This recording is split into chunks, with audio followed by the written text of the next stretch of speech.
welcome in here to Beaver Dam High School as matchup here in the final interconference matchup here between the Badgers South as well as here we have the Fort Atkinson Raiders in here, Blackhawks, excuse me, in here as we're bringing you the action. You see as coming through is the Golden Beavers and about set here, and I'm Tyler Lance alongside me, Tim Ladron, bringing you the action here this week yet again in week 2 as for each side a tough loss as a second straight year where Beaver Dam fell short to Watertown 20-7.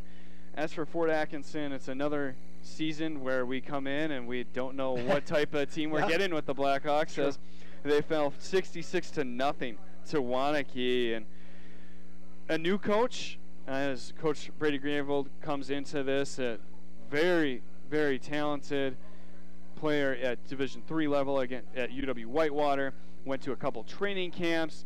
I was looking up his numbers. He had 39 interceptions in his 4 seasons at Whitewater. So the man knows football, and he was previously over at Sun Prairie as an assistant. So he comes over in that transition as Coach Mahoney, who is, if you know Fort Atkinson football, he's been there forever. So it's going to be an interesting change here and a change of guards. So, and then also with that, a lot of starters lost on the end for Fort Atkinson as they only returned 3 starters on offense and 4 in defense. So very similar story on the starter side for Fort Atkinson as it is for Beaver Dam. Yeah, as far as age goes, you're right. You've got, a couple, 2 teams that are sort of searching for answers a little bit. Again, can't quite tell what Fort Atkinson's going to be because you play a team like Waunakee, you lose 66-0, and you got a lot of teams that are probably going to do the same thing. So similar situation as last year. Beaver Dam wasn't quite sure what they were going to see out of Fort Atkinson after losing to Waunakee in week 1 last year. Same boat. I know, talking to coaches before the game for Beaver Dam, fairly happy with the way they played last week, but also felt like they gave one away with a lot of mistakes that they feel like they pretty correctable mistakes that they hope they can correct here this week and hopefully get a W heading into the week 3 and the opener for the Badger North.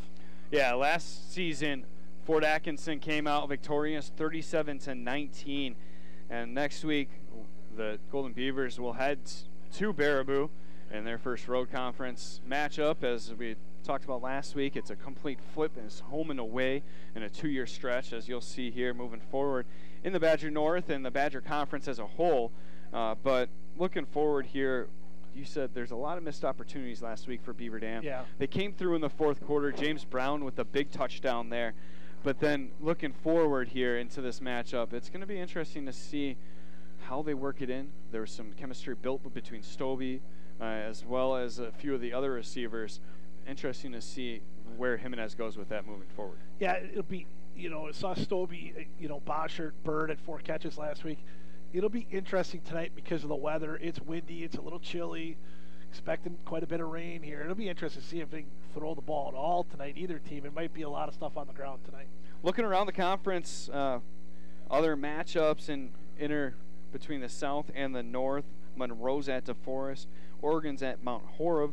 Monona Grove's at Portage. Milton is at Reedsburg. Madison Edgewood at Sauk. Baraboo at Staunton. And Watertown at Waunakee. Many of the games in the area have been adjusted and started at 6. Trying to get that to work out here, unfortunately did not. So kickoff here will be here in the next 6 minutes or so as we get you prepped up for this Badger North-South matchup. And it was a rough week last week for the Badger North. We were able to see a lot of those scores, but Mount Horeb, Reedsburg, and Waunakee, the only few teams in the Badger North to come out victorious. And it'll be reflective once Waunakee starts seeing conference play. Right. We'll start seeing some teams beat up on each other once we get to Badger North. But it's going to be whoever wants to come in second in this conference behind Waunakee. Well, and even last night, Stoughton and Baraboo got their game in last night, which is interesting because Beaver Dam goes to Baraboo next week to open up the Badger North. Baraboo essentially will have an extra day to prepare for Beaver Dam. Stoughton beating them 28-14 in a game where Baraboo actually led at half, 14-6. So you sort of wonder, maybe a little bit more of a stern of a test next week at Baraboo than maybe you would normally expect. So, but you got to get through this one first. And last year, Beaver Dam started out 0-2 in non-conference play, turned it around, got to the playoffs. It'd be nice to get to 1-1 here and get this season off to a good start. Yeah, and looking across the ways here as Fort Atkinson is set up here, and just kind of hearing some talk that's been in the booth up here, it's apparently a completely different environment, completely different attitude over there for Fort Atkinson. No slump of a team on their own, but it's a completely different attitude with everything. But it's also been it's also a team that's been that struggled last year, but in the past has made multiple runs into the playoffs. So it's not like starting from scratch over there. It's you would expect some changes obviously with the new staff on both sides of the ball, but and we'll see how they bounce back from a tough one from Wanakee last week. Beaver Dam football here brought to you by Surefire, Richards Insurance, American Bank, Landmark Credit Union, Walker's Restaurant, Bayside Supper Club, Hometown Pharmacy, and Choice Insurances. We're getting here close to the national anthem, and as we approach it here, one last thing that'll be interesting, especially on the Fort Atkinson side, and we learned this throughout, as actually we'll here pause for a couple minutes for the national anthem, and we'll be back here with kickoff right around the corner.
About set here for a kickoff, and as we were going to get to right before the anthem there, a bit of a switch up at quarterback for Fort Atkinson.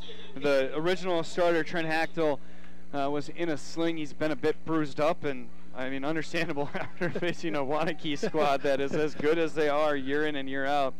So Tarenga as well as Roloff will most likely be seeing some time at quarterback, and these are guys that, I mean, no one has film on, so it'll be interesting to see what type of offense that they'll bring this week. Yeah, it was interesting again to talk to Coach Kinsey before the game, because he mentioned not just did they have the film on last week's game, but they were fortunate to get a film on their scrimmage against Jefferson a couple weeks ago. So we'll have maybe a little bit of an idea, because you're not going to play. You're going to give some other guys some opportunities in scrimmages like that. So it'll be interesting to see what Beaver Dam has up their sleeve for Fort Atkinson. But I really think today is probably more about Beaver Dam trying to play like Beaver Dam. Mm-hmm. They're going to be more concerned about themselves than their opponent tonight. I think they feel like if they play good football, they got a good shot tonight. And a couple, one big note for Beaver Dam's side on the injury note is there's a little bit. Ramiro Vasquez is a potential injury that we'll see how long it lasts, but be missed on the offensive line at left guard, and as well as at nose tackle, where Dolan Smith will take over for him. So see how those adjustments have been able to be made over this week in practice. Interesting score of note, as you mentioned earlier, Tyler, that a lot of games are already on their way. How about midway through the second quarter at Wanakee, it is only 6-0 Wanakee over Watertown. Right. Bit of a surprise. We thought Beaver Dam played fairly well last week, but we also thought that Watertown really struggled. So maybe a little bit of a surprise just to see that type of score. Yeah, a little bit of a struggle at quarterback play last week for Watertown. Apparently they've been able to turn it around, or the defense has been able to keep them that much in it. So interesting at that. As we thank you for tuning in here on DailyDodge.com, on YouTube, as well as Facebook, as kickoff is about underway. Miguel Lemus to boot it away, and it'll go and be caught at the 5-yard line, crossing up to the 10, 15, 20, crossing now up towards the 30, and brought down just short as the Blackhawks will start in their own territory at about the 29-yard line. And a good return there on the return for the Blackhawks with Sawyer Stachel, as a good start there for Fort Atkinson. It's interesting. We're up here, first home game of the year, and I'm looking for the scoreboard. It's on the other side of the field now. So if you've been up here before, it's now toward the baseball side, not the new field house side of the complex. Kayla and I were talking about that before, and I didn't even realize that. So it'll be an adjustment for me. So if you see me, Kayla or Tim, looking over at you, it's because I'm looking for the scoreboard. We'll point the other way. So 11:50 here, 10 seconds into play, as we'll see who is under center for the Blackhawks, as standard 3-4 defense for the Golden Beavers. A little bit of trouble getting their play in, the opening play here for Fort Atkinson offense. Be a little bit of transition here as one receiver to the left, one to the right. The handoff goes up the middle. Taranga hands it off, goes off to the right side, and the handoff is brought up close to the first down near the 40. We'll see who that was. It looks... Of course, it's number 8 who we don't have on the program, which is just awesome. We'll get you that here shortly as the handoff went to the backfield of Fort Atkinson as number not on the roster. One to the left, one to the right, tight end in on the right side of the line of scrimmage. Snap, unable to be handled by Tortanga, and he's brought down for a loss. And coming in quickly and bringing him down in the backfield appeared to be possibly Colton Larson. You would expect with Taranga being a new quarterback, you're going to have a few of those those mishandled snaps. Nice job by Parson to get in there and make the play. It's a big play for the Beaver Dam defense after Ford had a little bit of momentum off that first play. Coming in on the corner, a big loss on second down. We have about 2nd and 12 as the handoff goes off to the back for Fort Atkinson and cuts forward just to the line of scrimmage. So it'll be 3rd and long for Fort Atkinson as taking advantage of the loss there, and hopefully a quick series here for Fort Atkinson as the Golden Beavers look to get off on a good foot.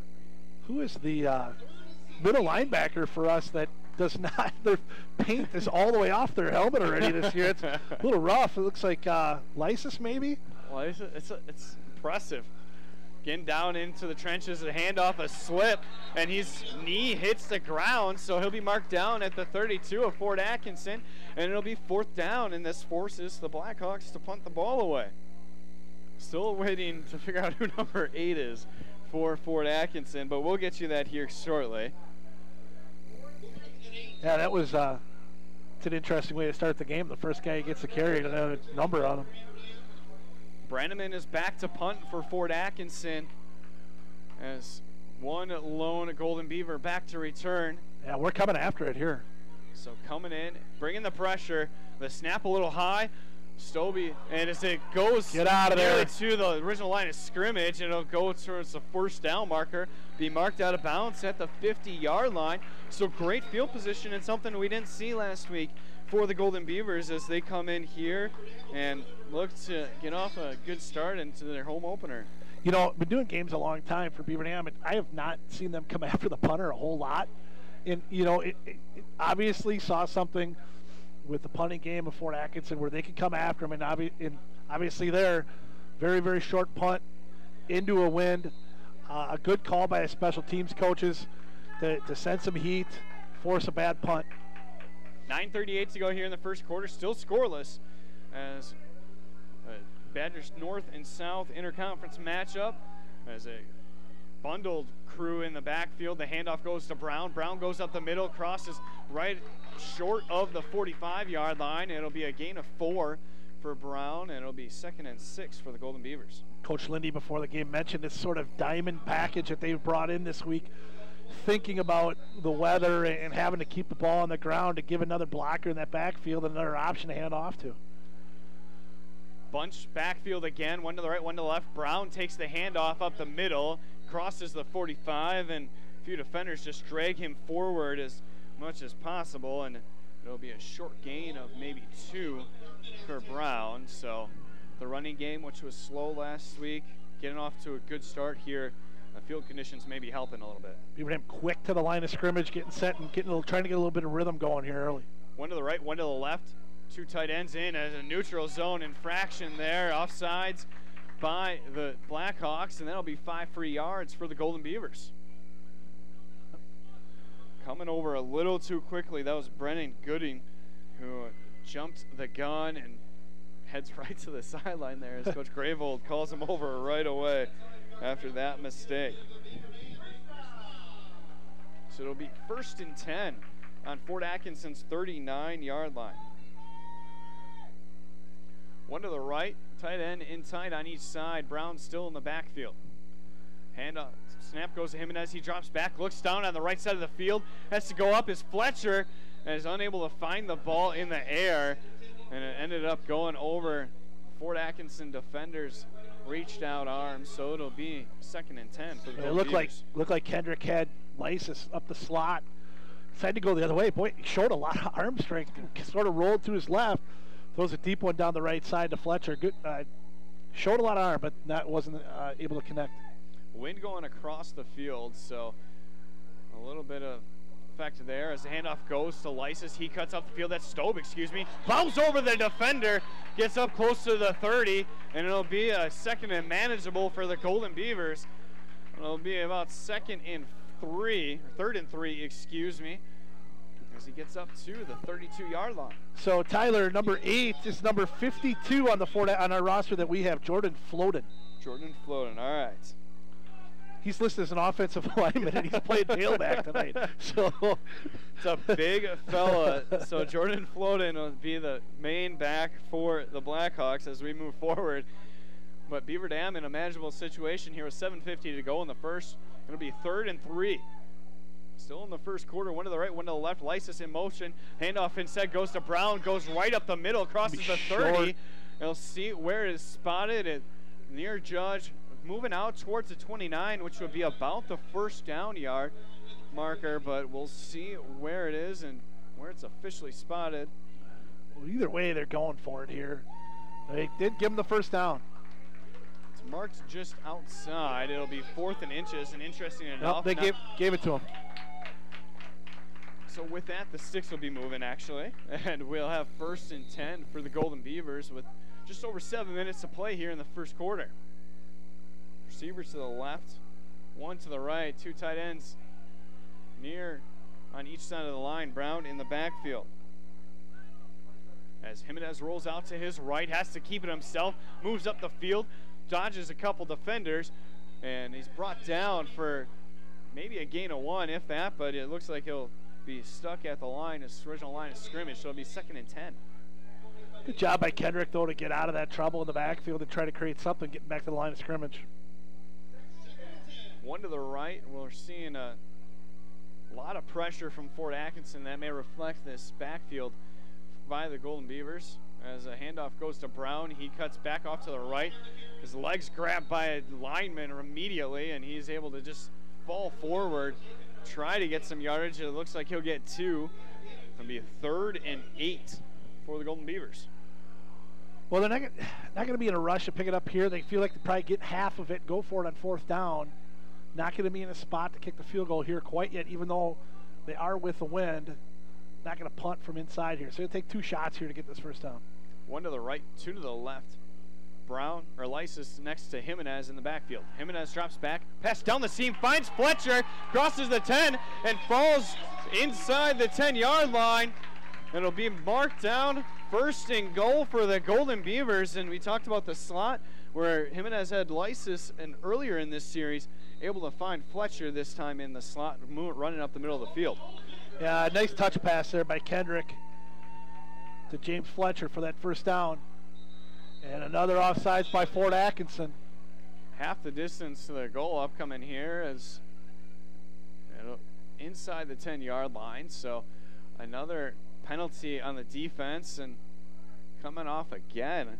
It looks like it's Gooding, so we'll see. I'm not sure if the penalty was against him, and that's not a good start for defensive lineman there, as it's now 1st and goal on the 4-yard line. One to the left, one to the right. Lysis and Staub in the backfield. Staubby to the left as the handoff goes to Lysis. He goes off tackle to the left, has the end zone in sight. Touchdown, Golden Beavers. Get on the board early here this week and take a 6-0 lead over Fort Atkinson. And that was just great execution all around that whole series. Yeah, great block by Stobie to lead him, and Lysis gets in on his first carry of the night, and Beaver Dam off to a nice lead to start. Kaylee Walters will come out here to kick the extra points. Made her debut last week and 1 for 1 on the extra point. Not as big of a leg with the field conditions and the wind this week in pregame warm-ups, but the snap is good. Jimenez hold is good, and Walters boots it through. So with that, a quick 7-0 lead here with 5:24 to go here in the first quarter. You're watching Golden Beavers football here on DailyDodge.com, YouTube, and streaming live on Facebook. Be back here in 30 seconds.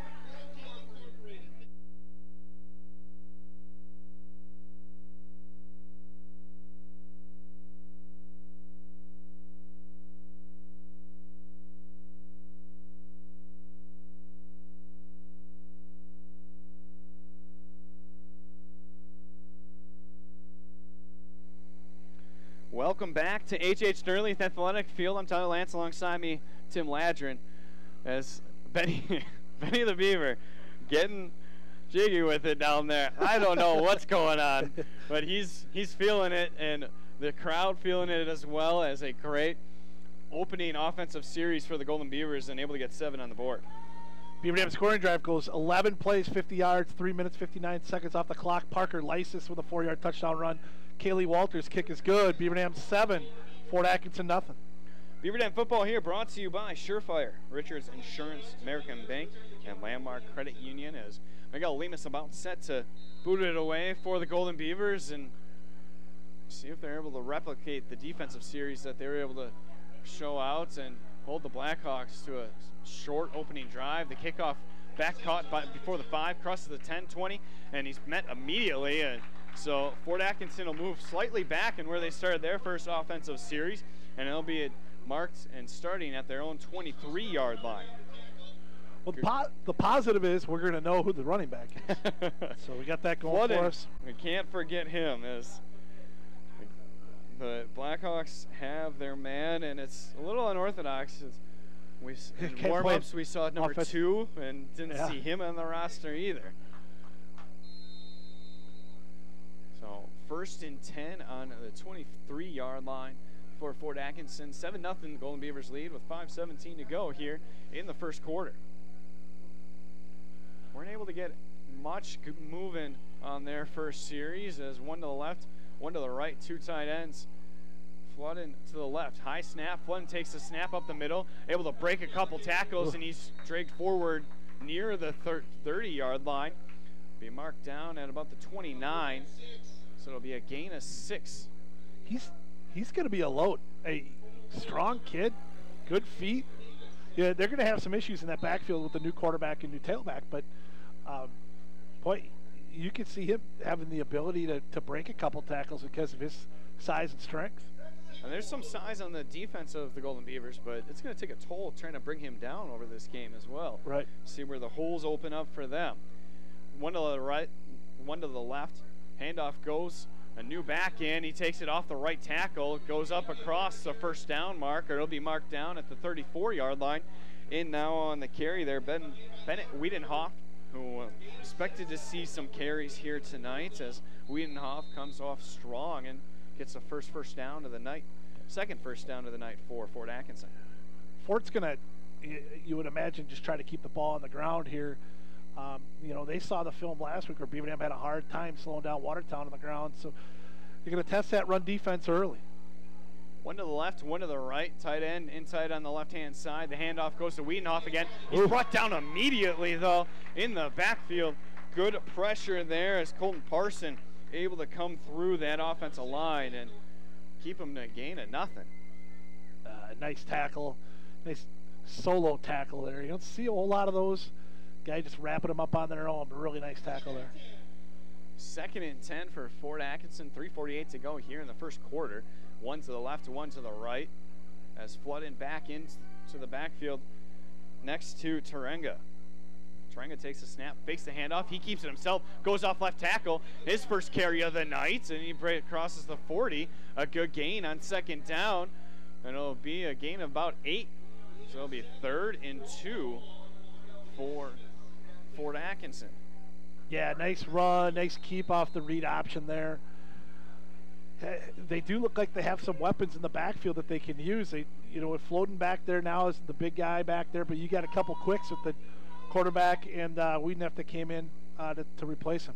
One to the left, one to the right, Floden in the backfield. Tarenga asking for the ball, but didn't see what it is. As a flag is thrown from the near judge, and a false start. So after a good run there by Tarenga, push them back 5 yards for their 3rd penalty of the evening. Much like Beaver Dam last week, where penalties, every time they got a penalty, it seemed to really hurt them. Fort Atkinson in that spot right now. When they get a penalty, it's a 5-yarder, but it's in a big time. So it goes back now, 3rd and 7 for Fort.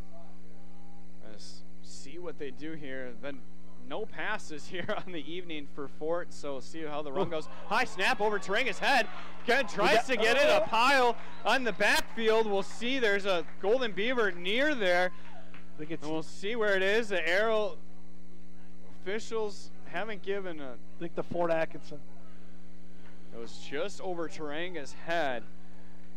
And a few defenders for Beaver Dam were able to get in there, but maybe slid just past it, given the opportunity for Fort to be able to hop back on it, and it give them a chance to boot it away, even though the first time around it wasn't pretty.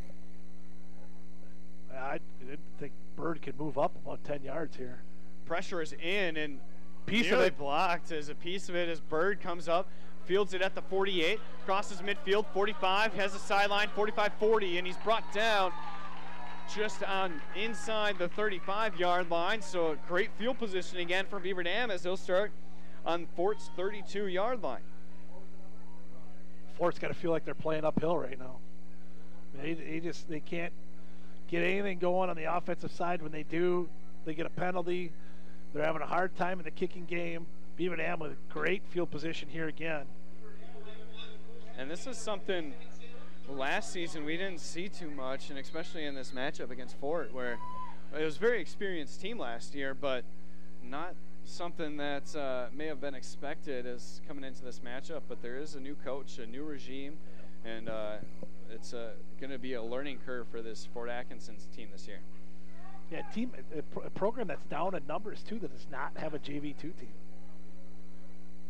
Interesting note there as Lysis in motion. He takes a handoff going right, jet sweep, crosses the 30, goes up to finds the sideline, crosses the 25 and out of bounds, just short of the first down with 2:13 to go. Beaver Dam still leading 7-0. It looks like he'll be just short. So it'll be, sticks remain where they are. I think they're looking for the official spot on the far sideline, and maybe they got a Fort Atkinson player down there as well. So with that, will be a injury timeout by the officials. Take a second here as Beaver Dam football here brought to you by Walker's Restaurant, Bayside Supper Club, Hometown Pharmacy, and Choice Insurance. And player down on the far side, and just a hard run on the far sideline, lowered his shoulder, and may have just been a little too much contact there. We talked about Lysis last week being more of a guard-to-guard type runner, and Brown being the guy getting to the outside, but there was Lysis getting to the outside now twice for him. The touchdown run was the outside as well, but he gets to that outside and gets that secondary. He likes to lower the shoulder and hit somebody. Appears to be all right on the far sideline, as maybe taking a look at on the trainer's table over there, but back to play here with 2:13 to go in the first. 7-0 Beaver Dam leads. To the right, one to the left. Kendrick drops back, has to roll out to his right, keeps it himself, crosses the 20, gets enough for the first, and goes out of bounds just short of the 15-yard line. Great job there by Kendrick, using his jets to be able to find that outside corner. There he is. we've talked about that a lot over the last 2 years. Sort of that sneaky ability for him to get out of the pocket and make plays. And a nice run there by Kendrick, and Beaver Dam in a really good spot here to take a 2-score lead.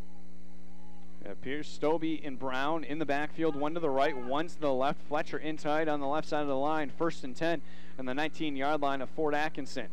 Stobie in motion off to the left. Jimenez high snap, has to get out of there, but unable to do so. And a big loss on first down, for the Golden Beavers, moving them back close to the Fort 30-yard line. And Brendan Gooding there redeeming his penalties. Last year when Kendrick took that shot against these guys where he was throwing in mid-motion and just got clobbered by some 300-pound kid, and the guy laid on him, and and he got up. We couldn't believe it. That was one of those plays where you just think, you hold your breath, just hope it's all right. 2 to the left, 1 to the right. Jimenez Cesarola's right, comes back to the left, looks downfield. Good ball. Boschert drops it just outside of his hands. And a missed opportunity there, but now 3rd and long. And a pretty good pass there by Jimenez, who was throwing across his body. Really good ball. And I think it'll be interesting to see second quarter when they are going against the wind, how much they attempt to throw the football. But Kendrick is throwing a couple of really nice balls here early in conditions that are sort of tough with this wind today and a little colder than what it has been. Fortunately enough, the rain has stayed away so far. It's 2 to the right, 1 to the left. Fletcher inside. Brooks as a quick screen pass over to Boschert. He gets it, crosses up towards the 25-yard line. Be marked down at the 23. It'll be a quick gain there with this wind here. You got to imagine Golden Beavers will go for it on 4th down, as it looks like they will. Yeah, a little much for Kaylee. It'd be about a 40-yarder, even though she'd be with the wind. It's getting a little much. That was that screen pass that they hit for the big one against Watertown. Fort Atkinson was ready for it there. 2 to the right, 1 to the left. 4th and 12 for the Golden Beavers on Fort 22. 47 seconds to go here in the first. Jimenez takes the snap, rolls out to his right, has to step up in the pocket, looks down the field, wide open in the corner, and touchdown Golden Beavers. Adam Bird was wide open in the right corner of the end zone, and Jimenez found him with ease. That was as easy of a touchdown on 4th and long as you're ever going to find. That was a nice job by Kendrick to turn back and see him coming down the sideline wide open. That's one of those for Bird that's just a tough one to catch because he's standing there all alone. You got that thought in your head, I can't drop this, I can't drop this. But Bird able to come up with a big play, and 13-0 lead here for the Golden Beavers. The snap good, Jimenez hold is good, and Walters boots it right through the uprights. 14-0, Beaver Dam leads. And we'll take a quick break here as be back with kickoff right after this. You're watching Beaver Dam football here on DailyDodge.com and YouTube.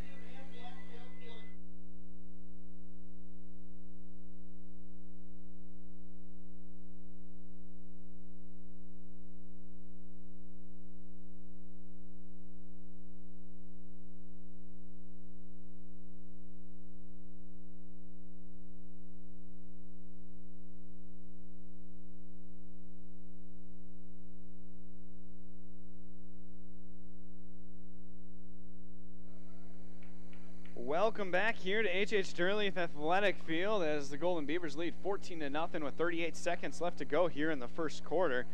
Beaver Dam football here brought to you by Surefire, Richards Insurance, American Bank, and Landmark Credit Union. And your scoring recap here with Tim. Beaver Dam scoring drive goes 5 plays, 33 yards, 1 minute, 42 seconds off the clock. Kendrick Jimenez to Adam Bird for a 22-yard touchdown pass. Kaylee Walters' kick is good. And with that, this is an offense that we see rolling. They get great field position. Defense has played great so far, and we'll see what they're able to do and continue here as Lemus boots it away. Caught at the 6, crossing up towards the 10, now 15-20. Met by a bunch of defenders there, and in there immediately for the Golden Beavers. Yeah. Cooper Stonewall and they're able to meet him. Yeah, they're going to get Stonewall for essentially use the Fort Atkinson player to get up and sort of shoved him back into the ground. I think they're going to get Stonewall for 15 here. We'll see as it initially marked at the 18-yard line of Fort, but no team is real set in the offense, as it'll be quite a bit yardage here as it'll move up to the 33-yard line.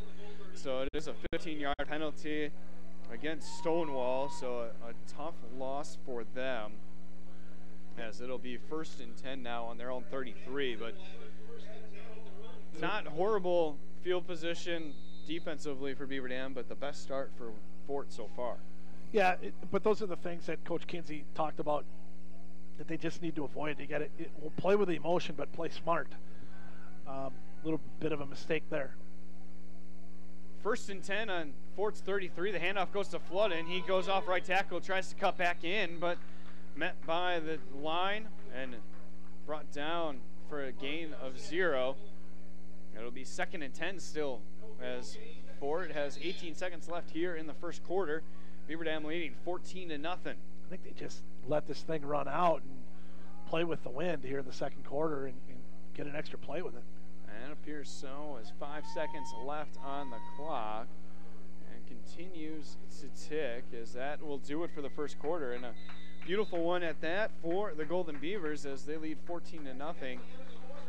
As we are complete here. Beaver Dam football here brought to you by Walker's Restaurant, Bayside Supper Club, Hometown Pharmacy, and Choice Insurance. We'll keep it here for a little bit as we go into it. It's a little different this week, as there's a lot going on with the video stream now only this week, and we appreciate you watching live on dailydodge.com, YouTube, as well as Facebook. And we have a little Hawaiian night here for the student section, an interesting one at that, as it's the exact opposite of Hawaiian wear tonight with this weather. Yeah. So we mentioned Watertown was able to hang in the game there. Not so much anymore. It's not even halftime yet. Remember, it was halfway through the second quarter, and it was 6-0 Wanakee. It's not half yet, and it's 27-0 Wanakee. Maybe there was a typo.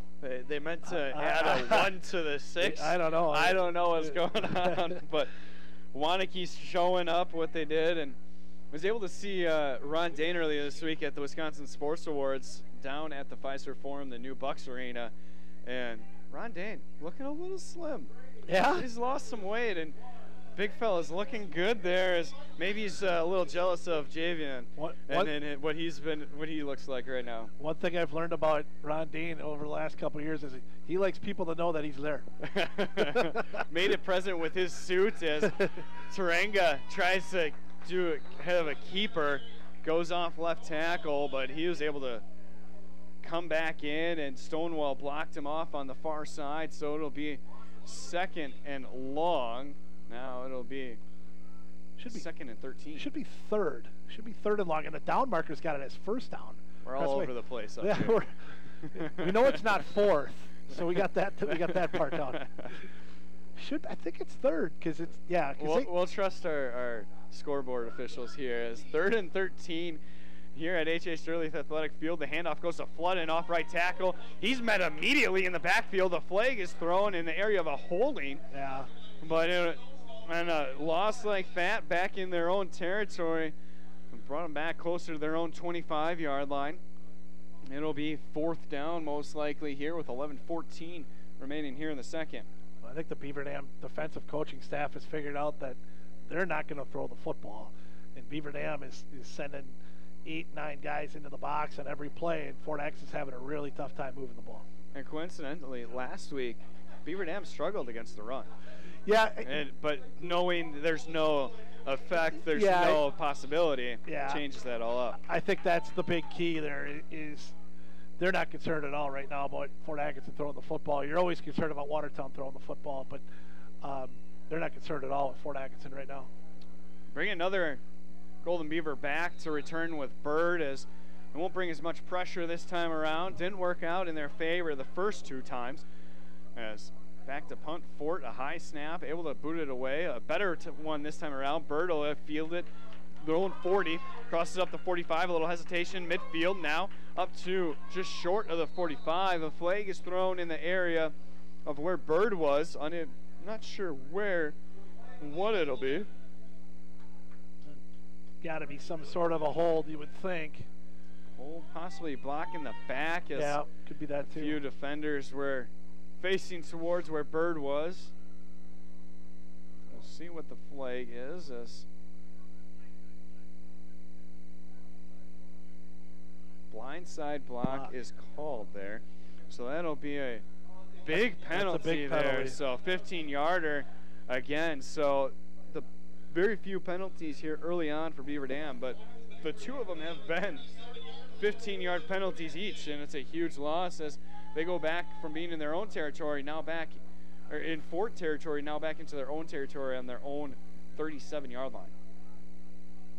So with 11:4 remaining, Beaver Dam leads 14-0. 3 to the left, 1 to the right. Brown to the right as Jimenez hands it off to him. Goes off tackle, finds a hole up the middle, crosses a first down, enough for that, and a little more after. Be a gain of 12 for James Brown, and a good job there. And once he found that hole, went right through it and didn't look elsewhere. Nice job by the right side of the line, creating a huge hole for James to get through. The coaches mentioned too last week Watertown's size up front. Obviously Fort Atkinson didn't have quite that size. Able to get a little more running game going. 2 to the left, 1 to the right. The handoff goes to Brown again. Same exact run. Boots it out to the outside. Now crosses the 35. Cuts back in. He's brought down just short of the 30. Be a big gain. About 16 or 17 on the carry there for Brown, as this running game is causing all sorts of trouble for the Fort defense. Yeah, nice job nice call going right back to it again, and Brown doing a nice job using his feet, creating some space. With 10:35 to go, there's a timeout there by Fort Atkinson. We'll take a quick break with you right after this as Beaver Dam leads 14-0. You're watching Beaver Dam football here on DailyDodge.com and streaming live on YouTube.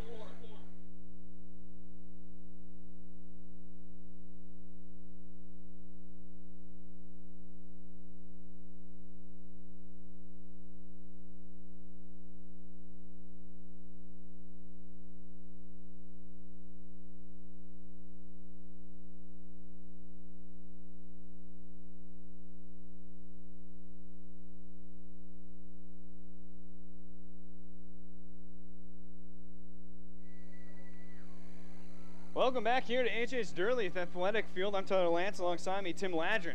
I was bringing you Beaver Dam football action here in week 2 of WIA state football action. 14-0 lead for Beaver Dam, and moving down the field with ease as they've been able to get this running game going early and often.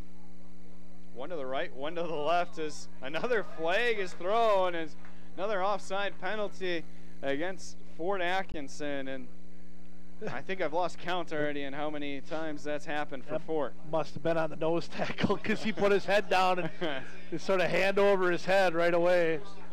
They've had 4 penalties, all scrimmage penalties.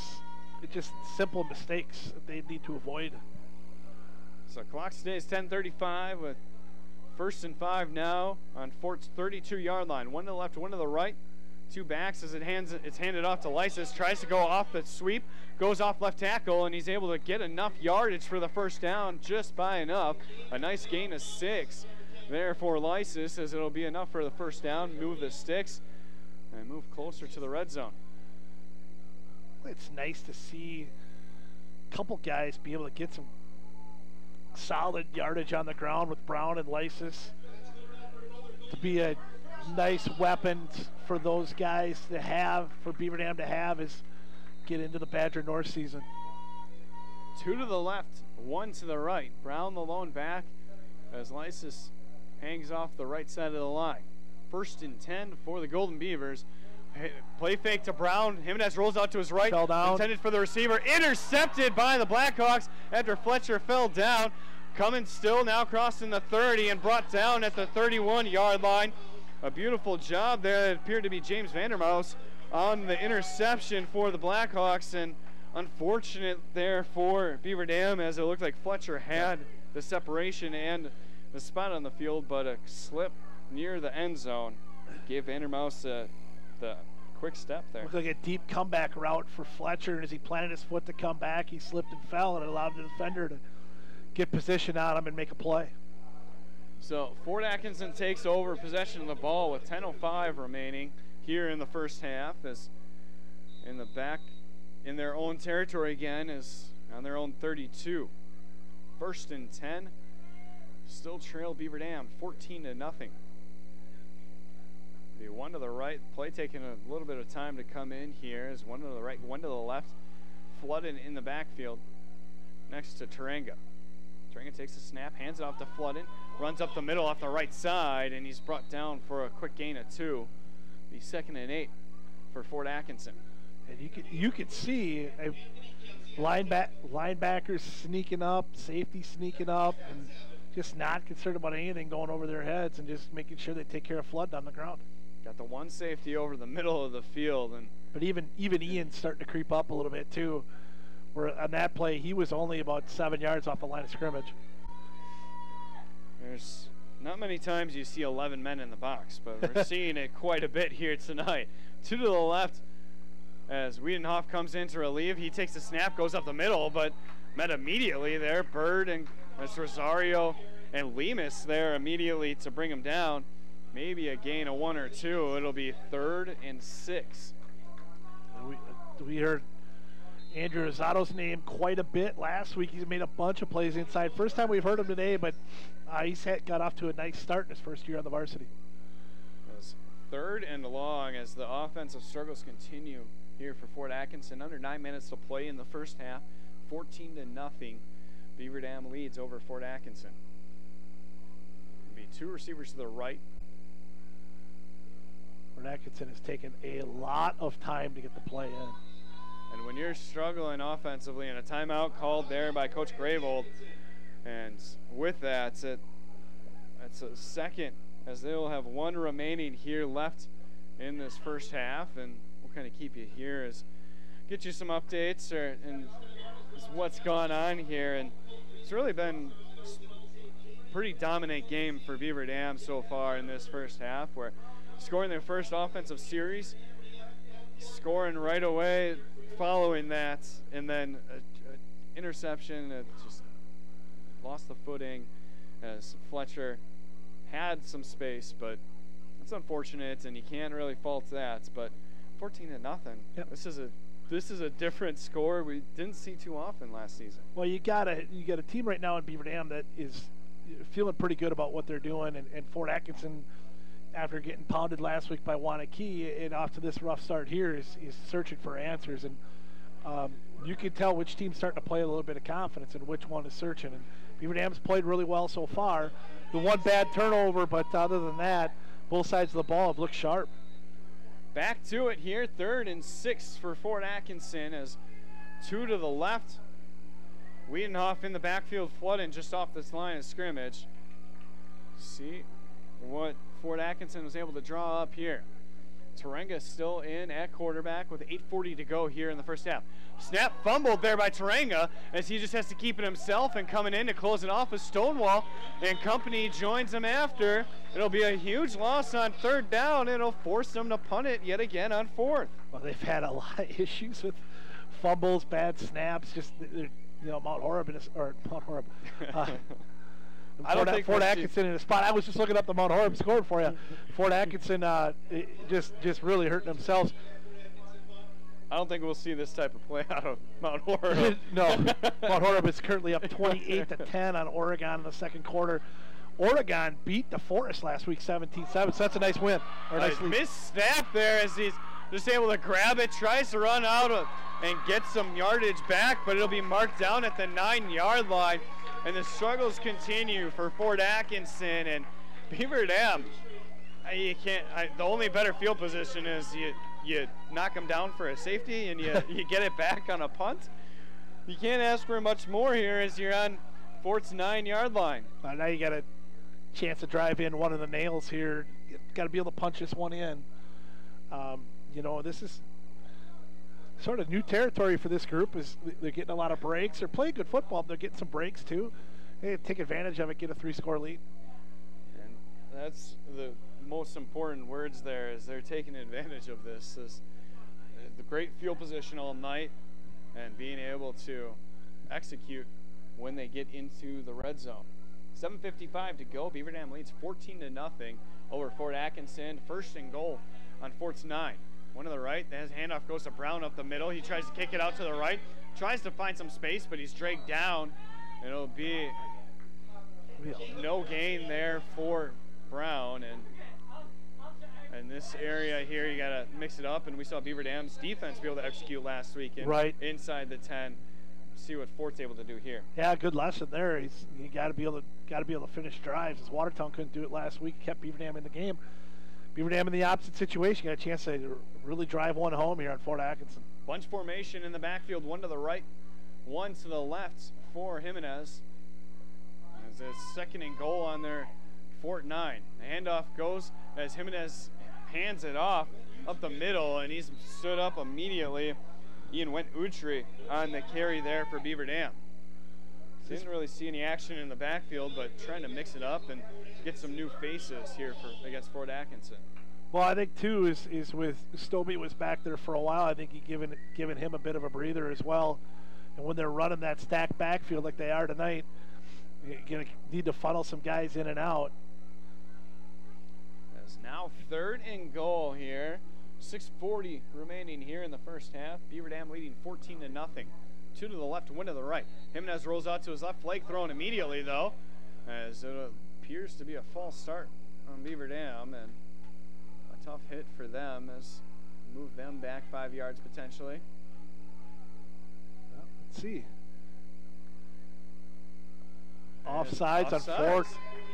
Fort yet again, and that's continues the list here of offsides. Yeah, 5 penalties, all scrimmage penalties, and they're all in tough spots. They've got Beaver Dam backed up here on third and goal, third and goal, and a big penalty sets up a much manageable 2 downs here for Beaver Dam. So you would think they would go for it on 4th down and try to punch one in here. 3rd and 4 for the Golden Beavers. 1 to the right, 2 to the left. The play still being called in from the sideline as Brown is to the right of Jimenez. 3rd and goal, 6:34 to go here in the first half.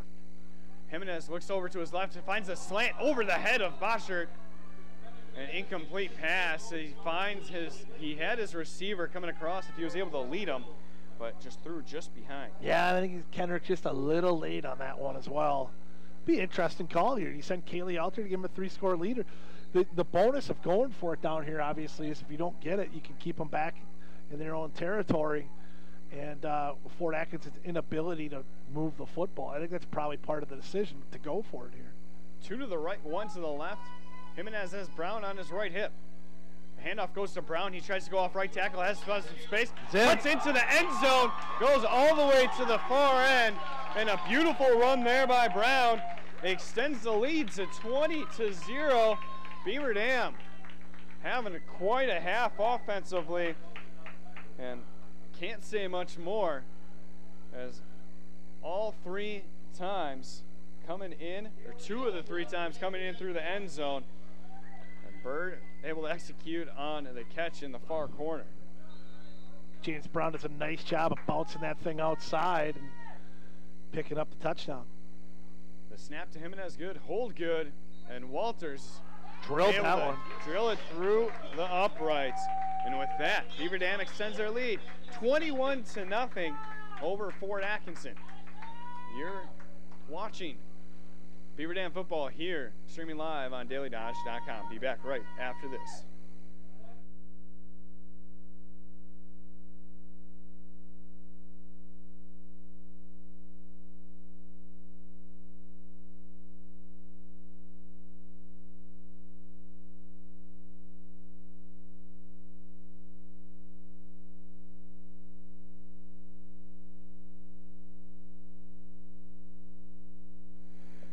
Welcome back here to H.H. Durley Athletic Field. I'm Tyler Lance alongside me, Tim Lydron. I was bringing you Beaver Dam football here, streaming live on dailydodge.com.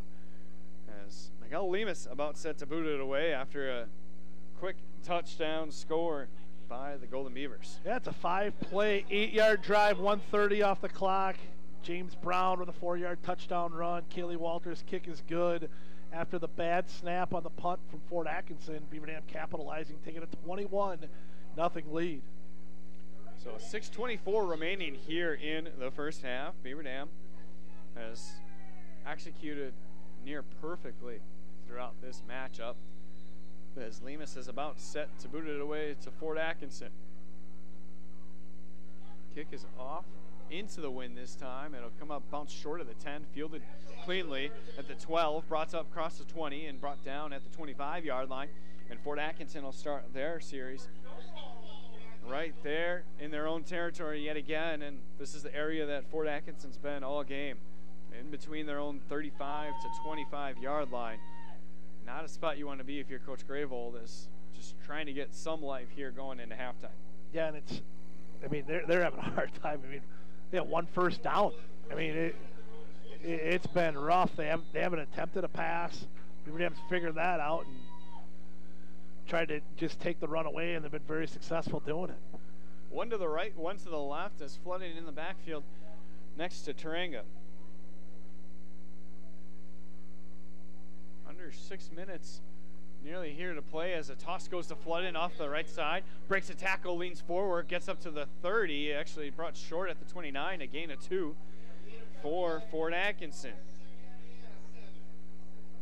It'll be 2nd and 7 officially after a gain of 3 there. Under 6 minutes now to play here in the first half. Nice job by Beaver Dam to swarm Floodin there. He's had after the first couple nice runs, he's had a really hard time getting going. Floodin in the backfield still, one to the right, one to the left. Taranga hands it off, goes up, going upfield, and finding the hole is Floodin, and finally gets that big run. Hopefully to see if he can get this Fort Atkinson offense going. It'll be enough for a first down. It'll be now at their own 39-yard line. Near gain of 10 for Floodin. This defense needs to hold here, just sort of keep their foot on them, not give them any breathing room. It was almost a bad thing that they got the score so quickly after giving the defense right off the field. As Floodin takes the handoff, goes off left tackle, has some space, and he's tackled there high and low by the Beaver Dam defense. It'll be a quick gain of 3 on first down for Floodin, so 2nd and 7 for Fort Atkinson. It'll be nice though for Beaver Dam to be able to get some other guys into the game here, as they have so many kids that play both ways. The chance on defense to give some guys some breathers, keep them healthy for a long season. 4:50 remaining here in the first half. One to the right, one to the left. Floodin remains in the backfield. The flag is thrown. Beaver Dam defense pointing towards Fort Atkinson. We'll see what it is. Yeah, I think their line jumped. This Beaver Dam linebackers came up to show blitz, and the offensive line jumped. False start, so it'll be back to a 2nd and 12 for Fort Atkinson after you think you have it rolling, and another scrimmage penalty moves you back and gives free yards to the other side. One to the right, one to the left. Floodin in the backfield with Taranga. Taranga takes the snap, hands it off to Floodin right away, and gains back some of the penalty yardage, but gets back to the original line of scrimmage. It'll be about 3rd and 10 for the Blackhawks. And on that one, it was Dalton Smith, who's the nose tackle tonight. You mentioned Ramiro being out with the ankle injury. He was starting both ways. Offensive guard and at nose tackle. Dalton Smith in there tonight, replacing him. 3rd and 10. Beaver Dam leads 21-0 over Fort Atkinson, as one to the right, one to the left. Floodin remains in the backfield. Taranga takes the snap, a quick toss over to the right side, and met in a quick pass. Floodin finds his receiver along the sideline, crossing the 20, 15, and brought down just short of the 10. A flag is thrown on the near sideline. Could be a horse collar, possibly, not sure, as the near judge threw the flag, and I think that caught everyone off guard up here as first penalty or first throw was made by an offensive lineman, converted running back, now converted quarterback. 50-yard pickup.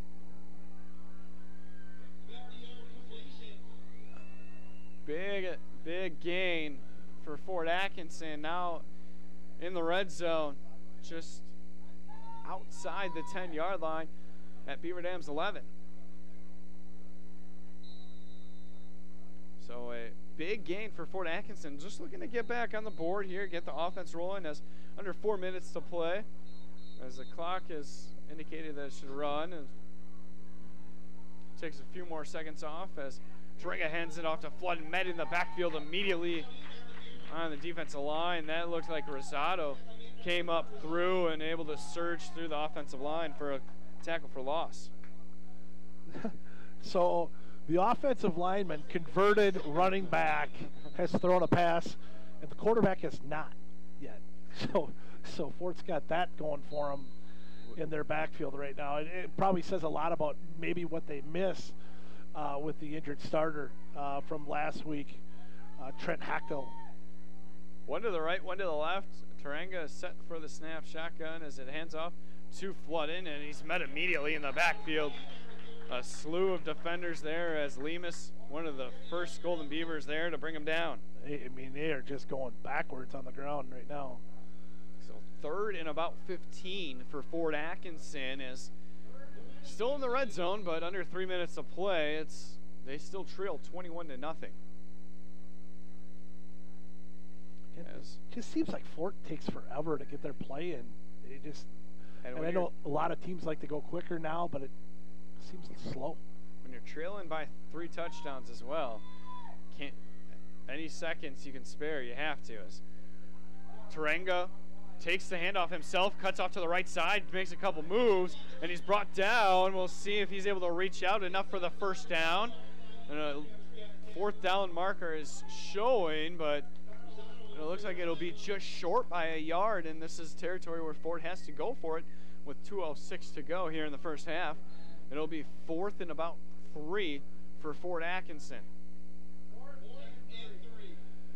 Nice run, though, because Tarenga looked like he was going to be down right around the line of scrimmage. Just nice feet to get around the Beaver Dam blockers, and they obviously have to go for it here. And the clock continues to tick as under 2 minutes to play. Fort Atkinson still getting the play in from the sideline. I don't know if I think they're going to use a timeout here. Okay. As Coach Gravold will use his final and 3rd timeout, as we'll keep it here as Beaver Dam football here, brought to you by Surefire, Richards Insurance, American Bank, Landmark Credit Union, Walker's Restaurant, Bayside Supper Club, Hometown Pharmacy, and Choice Insurance. We'll talk a little bit more about this at halftime, but it's been an impressive output for Beaver Dam here early on, taking advantage of the opportunities that they've been able to get. Yeah, and I mean, and that's really what it's about, right? I mean, obviously not playing a team that's the caliber of what Watertown was last week, or it's certainly not a top, level team in the Badger South, but you still have to beat those teams, and you got to play well and beat them, and they've done a nice job. They've made very few mistakes. They've given up just the one big play here on the trick play from Fort Atkinson, but otherwise defensively they've been very good. Been able to run the football a little bit tonight, and they had like I said, the one interception down here when Fletcher slipped. But other than that, nice job by Kendrick and the offense, and defensively they've been good. So been a good start for Beaver Dam this half. Thank you for tuning in to this live stream on dailydodge.com as we're bringing you Beaver Dam football. Minute 46 to go in the first half, 21-0. Beaver Dam leads over Fort Atkinson. One to the right, one to the left. Tarenga takes the snap, keeps it himself, rushes up the middle, has the stuff for the first down and touchdown, and Fort Atkinson gets on the board.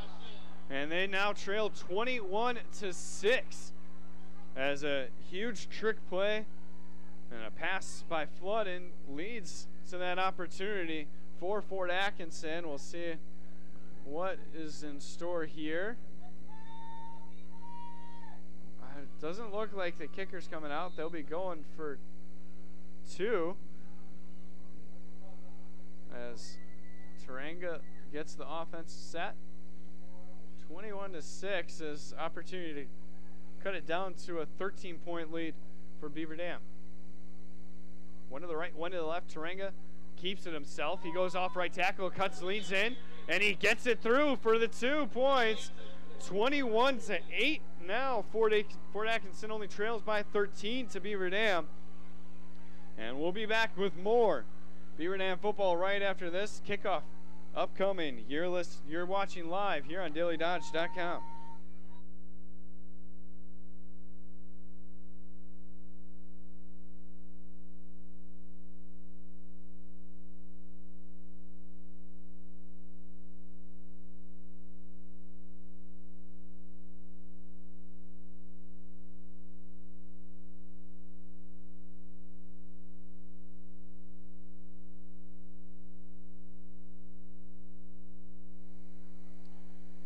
Welcome back here to H.H. Sterling Athletic Field. I'm Tyler Lance, alongside me Tim Ladrin, as we're bringing you Beaver Dam football here in this Week 2 action. Badger North, Badger South interconference play, and Fort Atkinson finally gets their first points on the board here with under 2 minutes to play in the first half. Fort Atkinson drive is 8 plays, 74 yards, 4:40 off the clock. Brett Tarenga with a 4-yard touchdown run and a 2-point run as well, 21-8 Beaver Dam, and I think they might have found something. Okay, we talked about floating or the converted lineman to running back, but then they ran Tarenga behind him twice and created a nice hole on the right side both times, and that might be something that Fort Atkinson takes a look at to use a little bit more in the second half. Benny's still getting his moves on. There's a little floss happening on the track over there as Beaver Dam gets set for their first return here of the Knights, as the ball will fall down just short. Have to reset it. So 1:40 remaining here in the first half. Beaver Dam leads 21-8. Lysis and James Brown back to return for Beaver Dam, as they'll look to end this first half on a good note. Beaver Dam will have all 3 timeouts here at the end of the half. Probably depend on where they return this ball to see what the coaching staff decides to do, if they sit on it or if they try to get a score here late in the half. It's a little squib near onside kick. They found their man that they were going to target. It looked like Boschert was there on the, that's Demetrius Grudenberg, I think it is. Yeah, Grudenberg there is. They found their man on the front line, and they were trying to force him to catch it, and luckily, Golden Beavers, they did. I think it answers the question, too, because now here's, you're at your own 48-yard line, 137 and 3 timeouts. I think Beaver Dam now has an opportunity to go try and get a score here before the end of the half. 2 receivers stacked on the right side, out far right, 2 on the left. Brown in the backfield. Did it again. Another offsides penalty, and the continue to stack up. That is 7 penalties for Fort Atkinson. Again, all scrimmage penalties, all offsides or false starts. So, fortunately, not on Gooding that time. Some of the locker room paint might be coming off the walls at halftime in the Fort Atkinson locker room. One stack to the left, stack to the right, and pass over to the near sideline to Breaker. Breaker has some space across the 40, brought out bounds just short of the 35-yard line. He'll be marked down officially at the 37. And a good gain there, enough for the first down after a 5-yard offsides penalty. So Beaver Dam not only doesn't have to waste timeout, but they get the opportunity to continue this drive, and 1st and 10 on Fort's 37. To the right, to the left. The handoff goes to Brown up the middle. Wide open space. Crosses the 20. Nice tackle by Tarenga. Just short of the 20, and he's brought down. It'll be enough for a first down yet again. Boy, if Tarenga doesn't make that play, Brown's gone. Nice hold by the Beaver Dam offensive line again.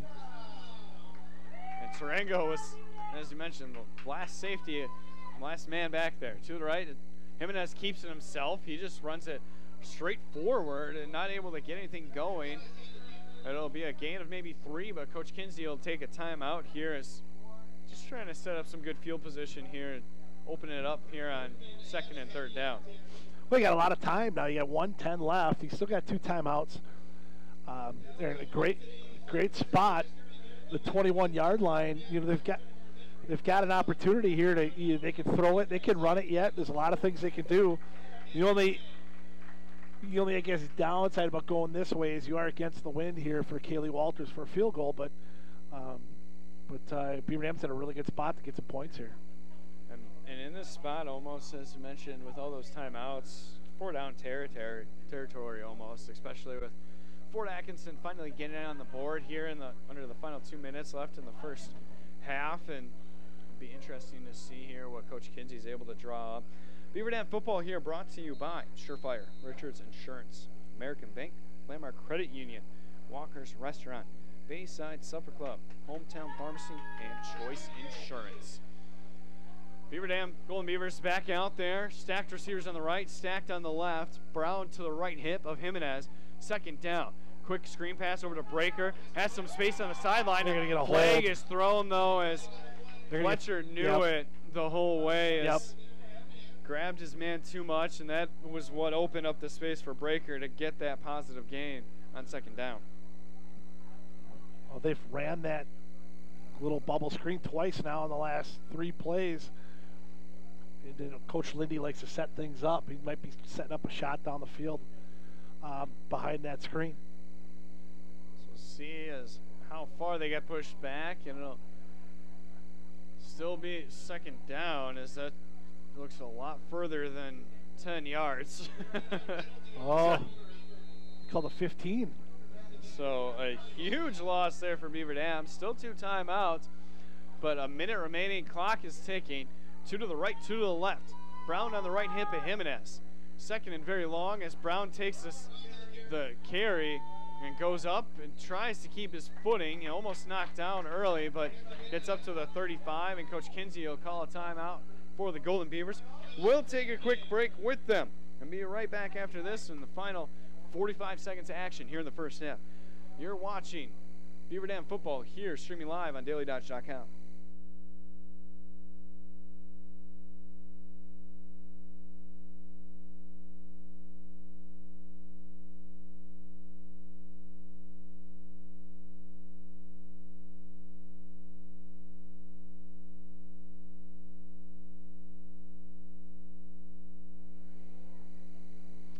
Welcome back here to H.H. Durley Athletic Field. I'm Tyler Lance, alongside me Tim Ladger. And 45 seconds to go here in the first half, and Beaver Dam in an interesting situation after a huge 15-yard penalty and a second down.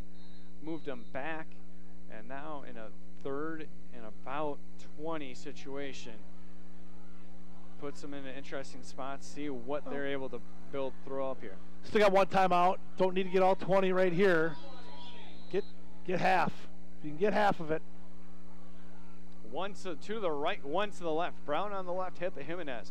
In motion, Lysis goes right to the left, out to the left side. Jimenez steps back, has to roll out to his right side, looks back to the left field, has to keep it himself. A quick pitch and an interesting play there by Jet, as a little shuffle pass was intended for Fletcher. Was not expecting that at all. So force a 4th and 20 now for Beaver Dam.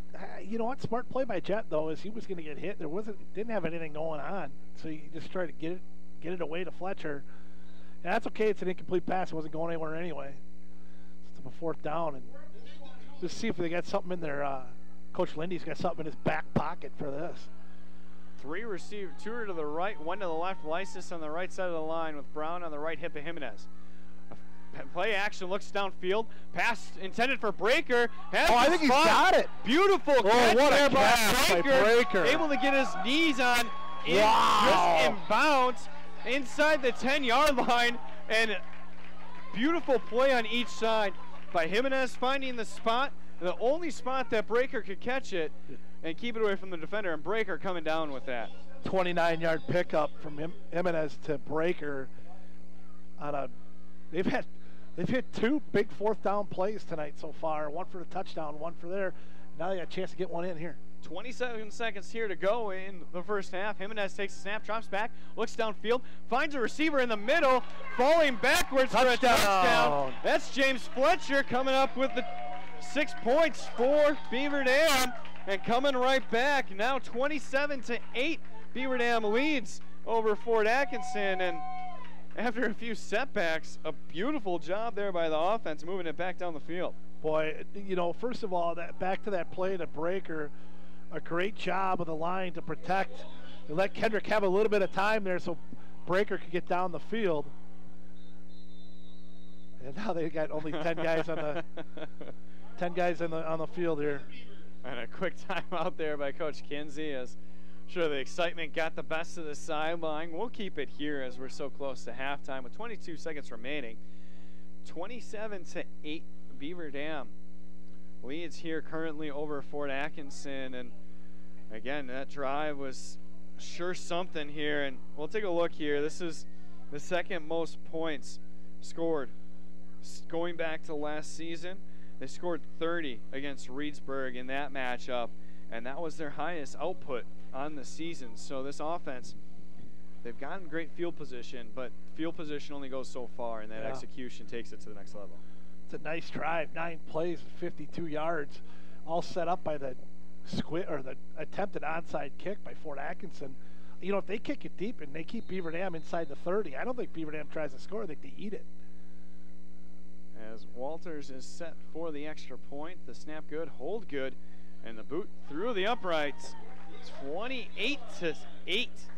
Beaver Dam leads with 22 seconds remaining here, and that drive went so quick. We'll keep it here and just talk a little bit more about it. And I think tonight was really showing. There's a lot of wind out there, but the growth from Kendrick Jimenez is really showing here tonight, and where he's able to put the ball and where he wants it. That's exactly where he wants it. I tell you what, he showed a lot of trust in his lineman on that last pass, on that pass down the sideline to Breaker, because he stuck in that pocket for a while, and the line held up and gave him a nice pocket to throw out of, and threw a beauty. And boy, Breaker did a nice job down that sideline, hanging on the ball and keeping a foot in bounds.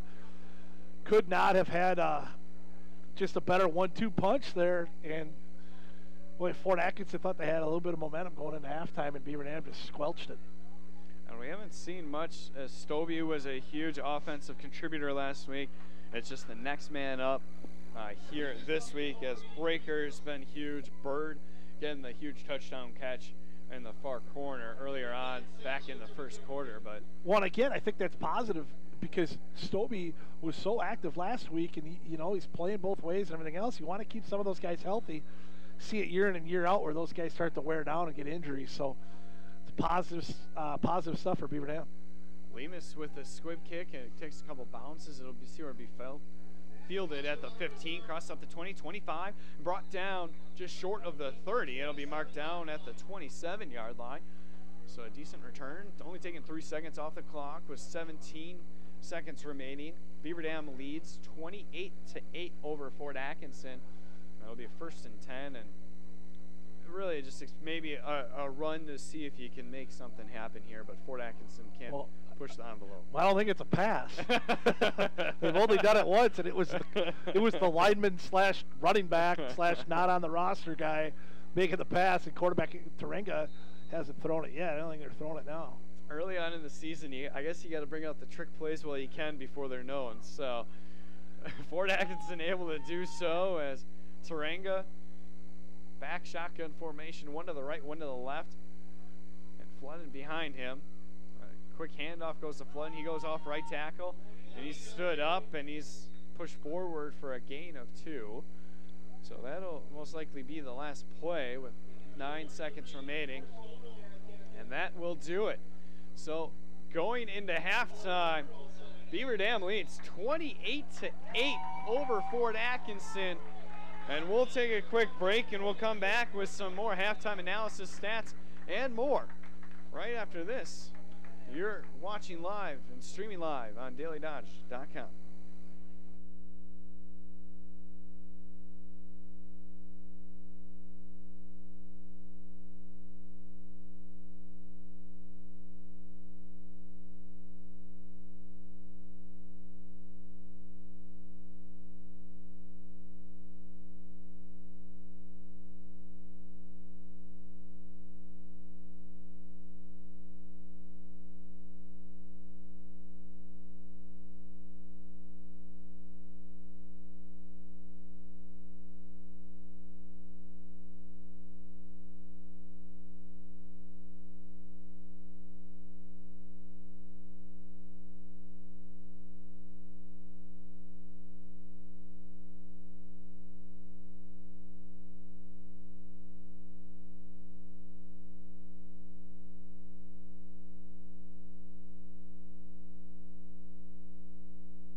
Welcome back out here to H.H. Durleith Athletic Field at halftime. And we'll start it out here with your Reed Chrysler Dodge Jeep Ram drive of the half. And the final one ended up putting them up 28-8. Quick 9-play, 52-yard drive, topped it off. Yeah, and again, it was, it started with sort of the sneaky onside kick that Beaver Dam recovered and put himself in really good field position. Again, I think if Fort Atkinson kicks that deep, Beaver Dam might not try to score there, just go into half, be happy up 2 scores. But Fort Atkinson let it happen, and then obviously a great pass down the sideline on 4th and long from Jimenez the breaker that set up the touchdown pass to Fletcher. And halftime here brought to you by Horicon Bank. And this is one of the best halves of football that we've seen in quite some time from Beaver Dam. And they received the kick coming into the start of the second half, and you can't ask for much more as you're up by 20. Right. And this offense has been rolling constantly. They haven't had the yardage, probably isn't all the way there because of that great field position, but they're executing. Really balanced so far for Beaver Dam. 191 yards of offense. Kendrick Jimenez is 6 of 11 for 103, 2 touchdowns, 1 interception. Fletcher has 2 catches for 27 with a touchdown. Breaker 2 for 40. Boschert 1 for 4. Bird 1 for 22 with a touchdown. On the ground, 88 yards. Last week, only 41 as a team. James Brown 10 carries for 61 yards. Lysis 3 for 19 with a touchdown. Jimenez 4 for 1. Went Utri 1 for 0, and Stobie 1 for 7. Really good balance on the offensive side, and obviously defensively, outside of the one long pass from Fort, they haven't been able to do much of anything. Yeah, and Fort, but trying to get that run game going, flood in a little bit of Wiedenhoff in there, but I think one of the biggest things that they haven't really touched on, or used to their advantage is Tarenga, who's a very quick, nimble runner, and he's had very few carries on his own. Yeah, again, the quarterback played last week is out, so but Tarenga hasn't even attempted a pass yet. They've got 86 yards. They got 50 of it off that play from Fludden on the pass from Fludden to Vandermaus. That was 50-yard pickup. Otherwise, they got 36 on the ground. Fludden has 14 carries for 33 yards. He's had a big one of 12 and 10, and other than that, he hasn't had much of anything. Tarenga, 7 carries for -3.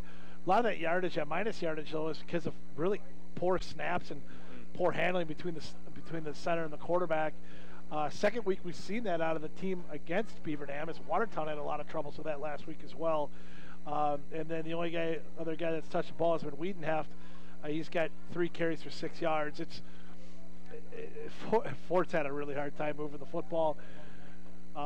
Give Beaver Dam credit. It's a team that they thought they should beat coming in, but it's one thing about thinking that you should beat somebody. It's another thing to come out and do it. Beaver Dam's doing it right now. Got about 6.5 minutes here before the second half. We'll start off as Beaver Dam leads over Fort Atkinson 28-8. A great start to this contest here for Beaver Dam, as they've been able to, as we mentioned, get the pass game going, but then also execute on the ground and take advantage of those holes. And a lot of those runs from James Brown have been, especially on that right side of the line, you can't say enough about them. Yeah, I think the only negative so far is saw before was Stobie being over by the trainer, and haven't seen him on the field.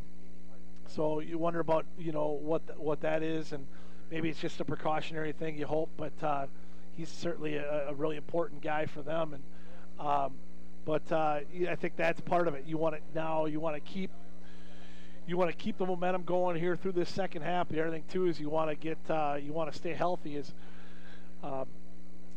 it looks, once again in the Badger North, it looks as if obviously Wanakee's loaded, Mount Horeb is loaded. Looks like the Forest figured it out after a rough week last week. They got a big lead this week against Monroe, and then so Beaver Dam has to go to Baraboo and win next week. And Baraboo looks to be a little bit better than they were last year, and they can't falter in those games if they want to get into the playoffs. So next week is when it really starts going, but it's awfully nice for them to see them get going here and play well tonight. Here at halftime, Beaver Dam leads over Fort Atkinson 28-8. Halftime here brought to you by Horicon Bank. More after this. You're watching Beaver Dam football here, streaming live on dailydodge.com.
Welcome back here to H.H. Durleith Athletic Field. I'm Tyler Lance, alongside me Tim Landron.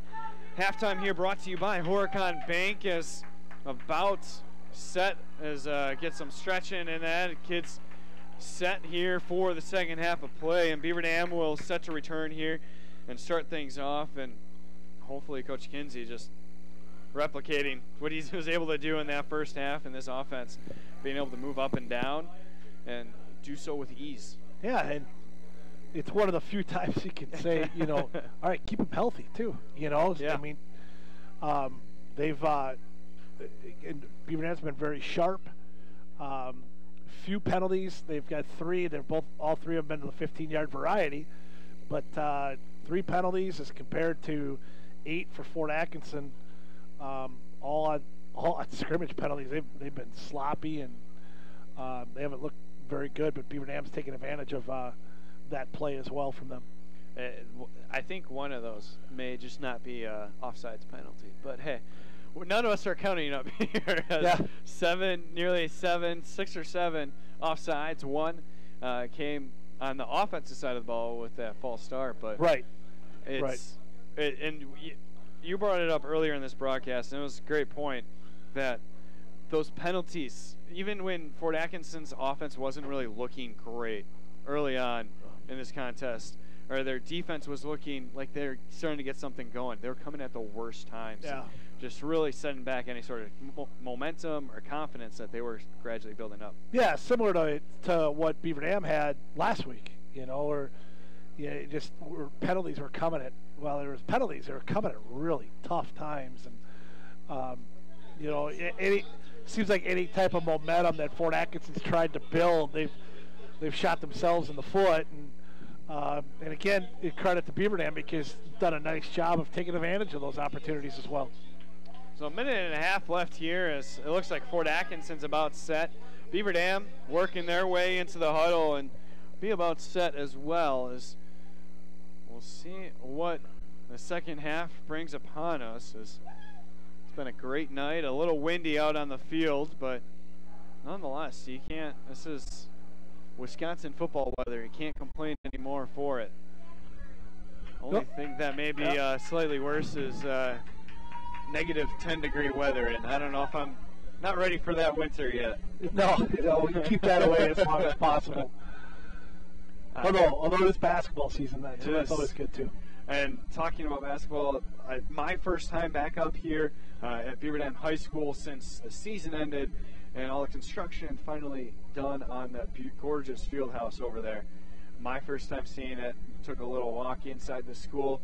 Has had some time before the kickoff here, and just absolutely gorgeous and what they're able to do there. And excited to see that myself later. Yeah, it is still some things they've got to finish up in there yet, but it is certainly a state-of-the-art facility, and the basketball coach, it is awfully nice to have. But it's also great for the community, the amount of events they're going to be able to host in there, and then also just it'll be really nice when the entire construction project is done, just to see the entire school and what that's going to look like, and the amount of space and learning environments for the kids, and it's going to be a really neat time when this thing all gets finally wrapped up. It's been a long year and a half, I would say at times, but I would say too, I've been impressed, by the staff and the kids to understand the situation and to be able to work through it during the school year, and that's been a really important thing. I walked by the fitness center, the lifting area. Looks amazing. I've only heard. I didn't get to go into the locker rooms. Obviously, the teams were in there at that point, but heard only good things about it. And again, can't wait to see where that finishes up. Yep. I'm sure everyone in this area is just as excited for that as well. We're about ready for here kickoff in the second half as Beaver Dam leads 28-8 over Fort Atkinson, and able to put on 7 just before the half ended. And it looking to add on and continue the streak here with this offense being able to move up and down the field. You got to be alert for something short here again on this kickoff. Lysis and Brown back to return as it's booted away. It'll be bounced forward, fielded at the 15, crossing up to the 20s. Brown, 25-30, has some space, crossing the 35-40, 50, has an open space on the left side, and Drake down finally. Crossing into the 40 of Fort Atkinson. A little slow to get up as Brown, but he was slammed down to the ground there. And yet again, this offense and this team as a whole picking up where they left off at the end of the first half. Great job by James and a great job by the kick return team to create a hole through the middle for James Brown. Does a nice job finding it and exploding through there. And Beaver Dam, as you said, picking right up where they left off. 1st and 10 for the Golden Beavers, and they'll be at Fort's 42-yard line. This is a defense that has struggled to stop not only the run, but also the pass, and giving up those big plays. Stacked receivers to the left, 2 stacked on the right. Brown on after that big return on the right hip of Jimenez. 10 seconds in as a quick pass over to the right side to Bird. Bird catches it, crosses the 40, 30, 25, 20, has some space on the far sideline. He'll try to cut up, crosses the 10, 5. Oh, Beaver Dam! Touchdown, Golden Beavers! And just like that, it took them one play to pick up where they left off at the end of the first half. And Adam Bird gets his 2nd touchdown catch of the night. All he does is catch touchdowns. Didn't have a reception last week, I don't believe, and comes back this week 2 for 2. And this Beaver Dam crowd right with them in this offense is having themselves quite a night. Walters out there for the extra point, 34-8, as the kick is up and through. The hold good by Jimenez. And it's a 35-8 lead for Beaver Dam, and I think that was too quick here, so we'll keep it right here as Jimenez and the offense for the Golden Beavers were quick to strike, and they did so with a bang. Yeah, one play, 42 yards. Jimenez the Bird. Took 11 seconds for him to get there. Pretty easy on that one, and it was nice. Bird was wide open, and as you mentioned, they were stacked on both sides.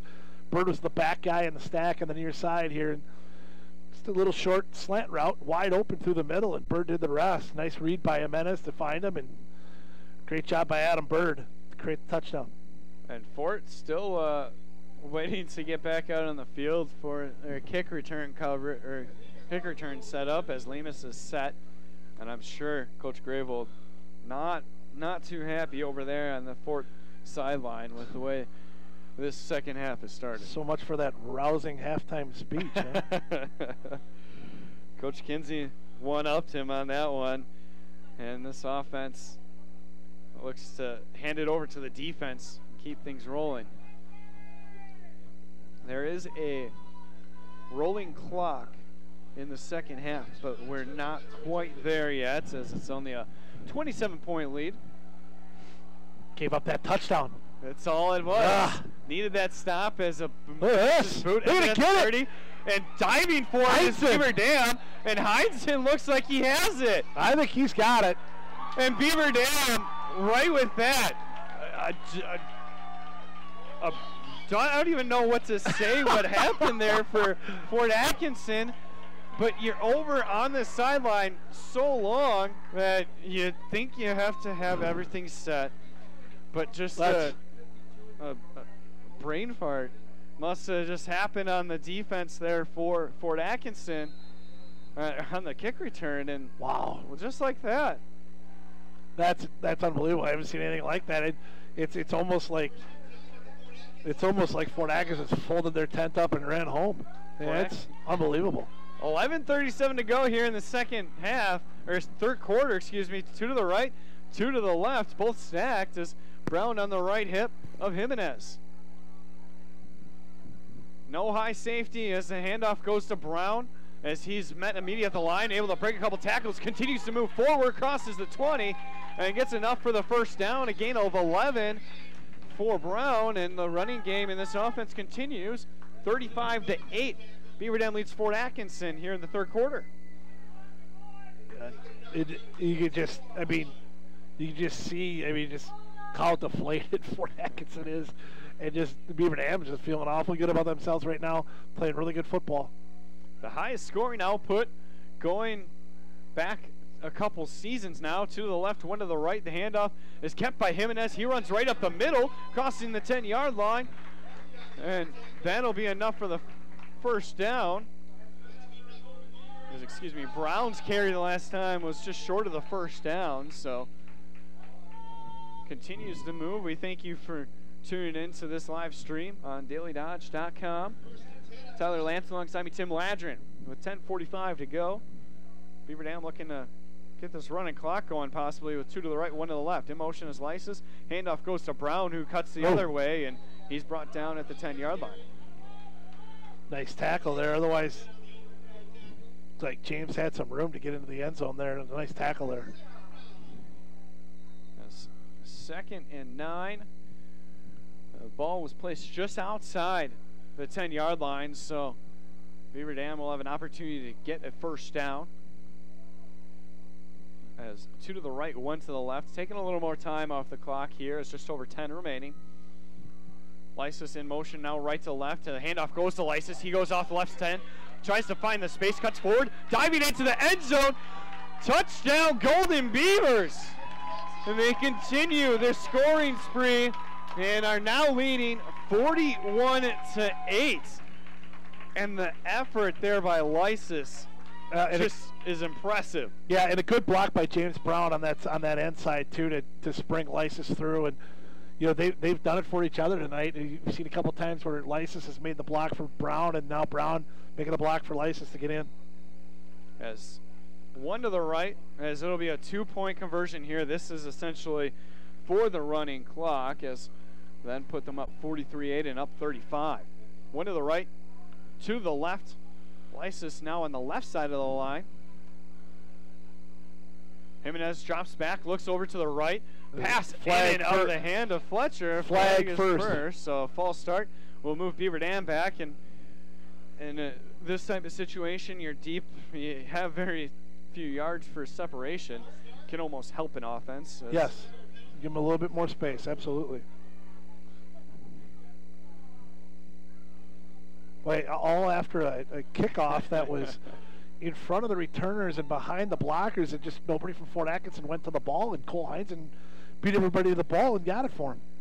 And you can see Coach Grayvold, one of the lone men over there, I think that's part of his coaching staff, wearing the white jacket over there. You could see him right after that just raise his hands. It's 2 to the right, 2 to the left. Him has a quick drop, a pass over to the far sideline. Bobbled again. Incomplete there as Adam Bird unable to come up with the reception. Looks like he would have been short, but had a chance to then cross. So missed opportunity there for the 2-point conversion. But nonetheless, 41-8, Beaver Dam leads over Fort Atkinson. We'll take a quick break. Be back with more Beaver Dam football right after this. You're watching live and streaming live on dailydodge.com.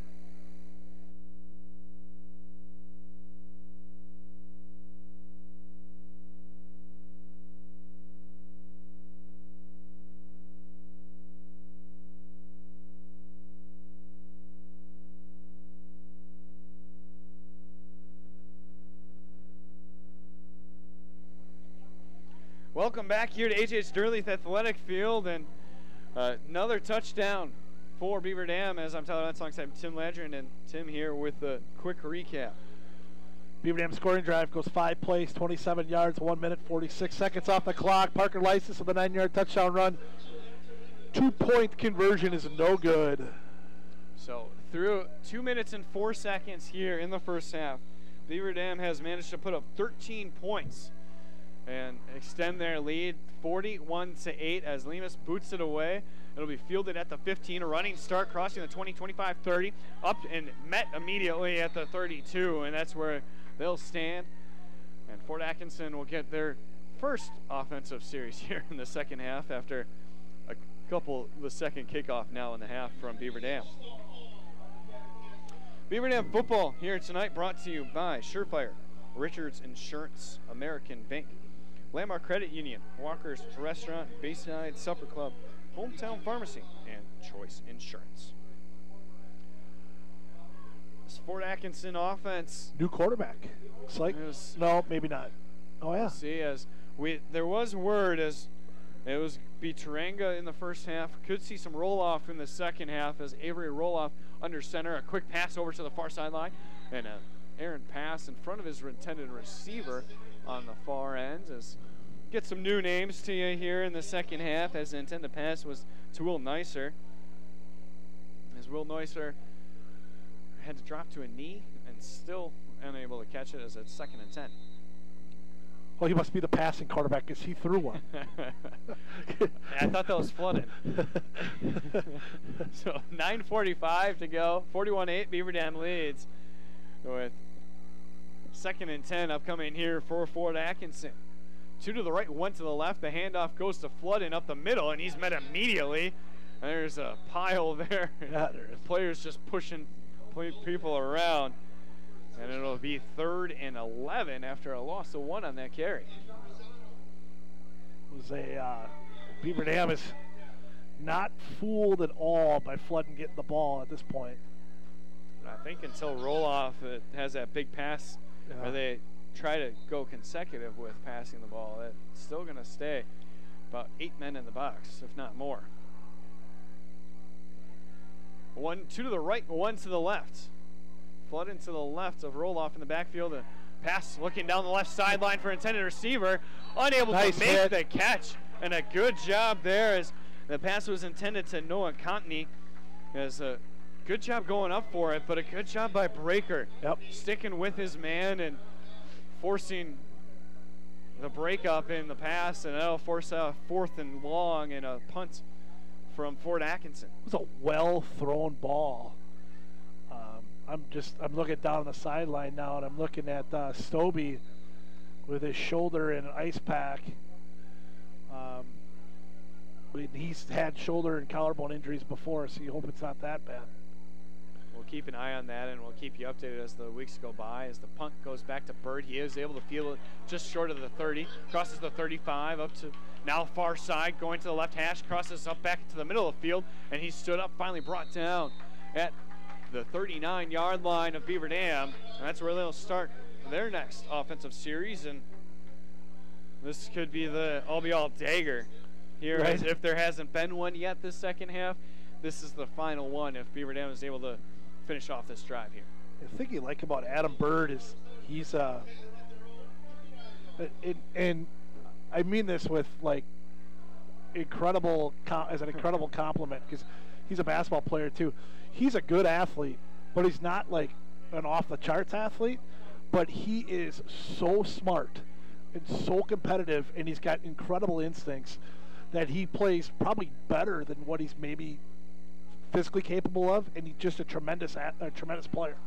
Handoff goes to Brown. It's up the middle, a little hesitant as miscommunication on the play. Jimenez going one way, Brown going the other. So loss there, if maybe a yard for Beaver Dam. So it'll be 2nd and 11. But that's all you can ask of a player, especially right. At any level.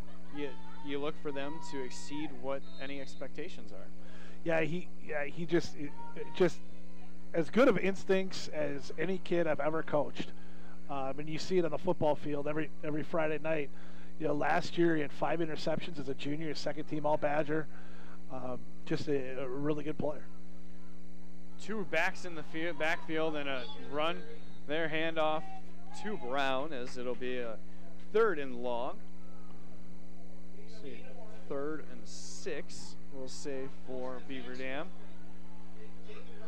7:43 remaining here in the 3rd quarter as the clock continues to run, and this has been an action-packed first 5 minutes of the second half.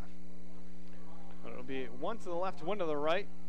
Brown and Lysis on each side of Jimenez.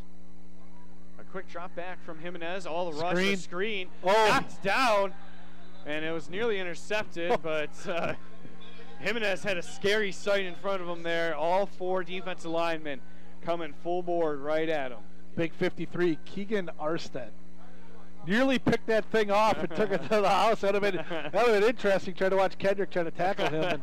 But incomplete pass and a rare punt situation for Beaver Dam. And you see Fletcher into punt. Stobie was the man last week, so this is the first time Beaver Dam has had to punt the ball away. A flag is thrown. False start will move them back 5, and almost favorable for Beaver Dam as it rolled out of bounds at Fort's 32-yard line. See if he can get a little more out of this next one. Not seeing the rugby-style punt anymore from us. It probably went about 3 or 4 year stretch where every punt was a rugby style punt. And this year just a straight snap and kick. A little more, maybe a little more confidence out of it. As it's now 4th and 11. 7:17 remaining here in the third quarter as Beaver Dam leads 41-8. The boot away from Fletcher. It'll be a end over end. It'll bounce out of bounds just past the 40 of Fort. It'll be marked out of bounds at the 39, we'll say, and that's where Fort Atkinson will start their next offensive series, and we'll see what Roloff is able to get rolling as he's showed he can throw the ball. He has a pretty accurate arm and just bounced right out of the hands at Contney. I'm really frustrated with the whole scoreboard thing. I think I probably looked toward the field house for the scoreboard at least 20 times tonight and haven't turned around and looked the other way. I think just the fact that I have to say it so much is that's the only reason why you haven't seen me look over.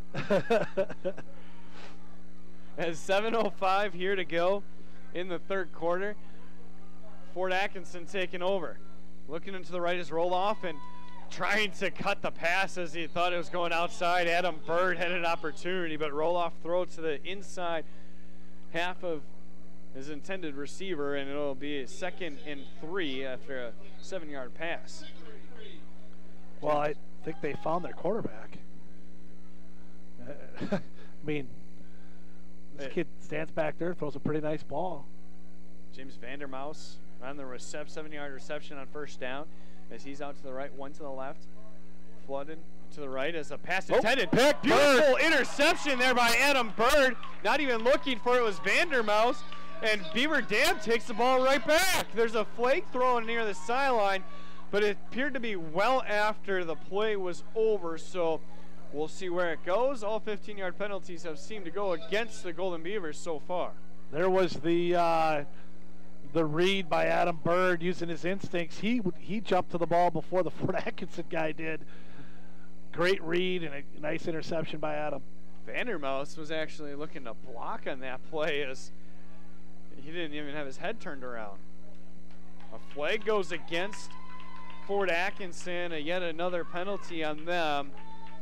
And that will be a big penalty against them as it appears to be a 15-yard penalty. So 6:22 to go. All right, let's get a score here, and let's get this baby to a running clock. We've been fortunate tonight that the weather has, as the night has gone by, it's continued to push back and back. There's been some sprinkles here periodically, but hasn't been anything that's been anticipated going into this evening. One to the right, one to the left.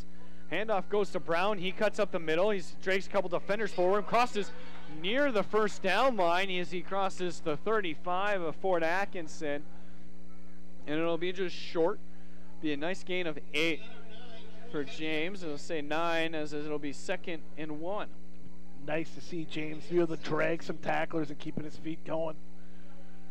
2 to the right, 1 to the left.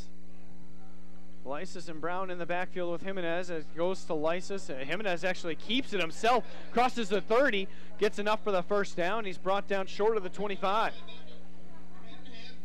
Almost fueled myself there as it looked like Lysis may have had the ball, but a good job there by Jimenez keeping it and finding that edge. And he's done a good job the last couple years of ball handling in that spot where he does fake it once in a while out of that read option and keeps it. 1st and 10, 5:35 to go here in the third quarter. 41-8, Beaver Dam leads Fort Atkinson. In motion is Breaker from left to right. The handoff will go to Brown as he tries to cut off the right edge. He breaks a couple tackles, kicks it back out, loses, goes negative, and then leans forward as it'll be a brief gain. And it'll be 2nd and 7. It's one of those carries where he only gets 2 or 3 and he runs for about 15. Does a nice job, though, keeping his feet going and getting what he can. 2 to the left, Breaker looking to the near sideline, trying to figure out what the call is as the handoff goes to Lysis. He cuts up the middle, bounces it outside, crosses the 20, out of bounds, just past. We'll see if they give him enough for the first down or if it'll be just short of the 19. And it appears that it'll be 3rd and inches for Beaver Dam. And we're still awaiting here as it'll be 3rd and 1 for the Golden Beavers, and this is still 4-down territory, so they got 2 attempts here to run it past for a first down. 2 to the left, 2 in the backfield. Fletcher in tight on the right side of the line. Gets a call, hands it off to Lysis, and he's brought down for a loss. Great job there coming into the backfield. And Fort Atkinson forces, and Jacob Erdman comes across and forces a 4th and 4 now. That was stuffed as Fort Atkinson brought their 2 inside linebackers and got a good jump and got into the backfield as Lysis got the ball. 1 to the right, 1 to the left. Brown and Lysis still remain in the backfield next to Jimenez. In motion is Brown off to the left. Jimenez looks down to the middle, finds his man. Nice. Fletcher gets to cross to the 10-yard line, and enough for a first down for Beaver Dam, and then some. They'll be inside the 10, and down a little bit is Taranga. Took a big hit as he doled one out to Fletcher, but he looks to be all right, and we'll reset on defense. Been a nice little look for Beaver Dam tonight, that little middle pass there to Fletcher. 2 to the right as the handoff goes to Lysis. He cuts up the middle, crosses the 5-yard line, brings the pile with him, and he'll be just short at the 2-yard line. Beautiful run there by Lysis. As now 3:50 to remaining here in the 3rd quarter. It's 41-8, and Beaver Dam on the verge of scoring yet again. Yeah, absolutely in control, and good job of the passing game to pick up that long 3rd down and not keeping it back on the ground. Lysis and Brown have been a nice combination tonight. 2 to the right, 1 to the left. Backs in there. As the handoff goes to Brown, and a flag is thrown. Unsure of what it's thrown for. It'll be 2nd down, though. That's one of those, you don't know if it was on the tackle or if it was a block. We'll see what it is. Beaver Dam doesn't appear to be looking like they're going to be moving backwards. So, if anything, it's moving a half-yard forward as of right now. Face mask. So they're at the 2. They'll be down inside the 1 now.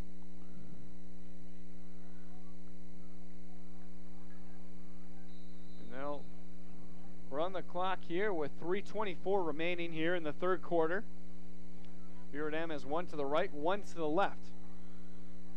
Brown and Lysis, as well as Went Utri, it appears.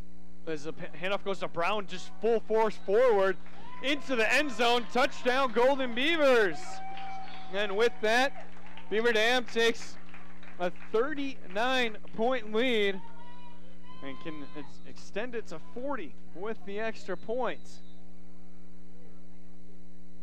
A little stoppage here by the officials, and we'll see here what this is about. Somebody down? No.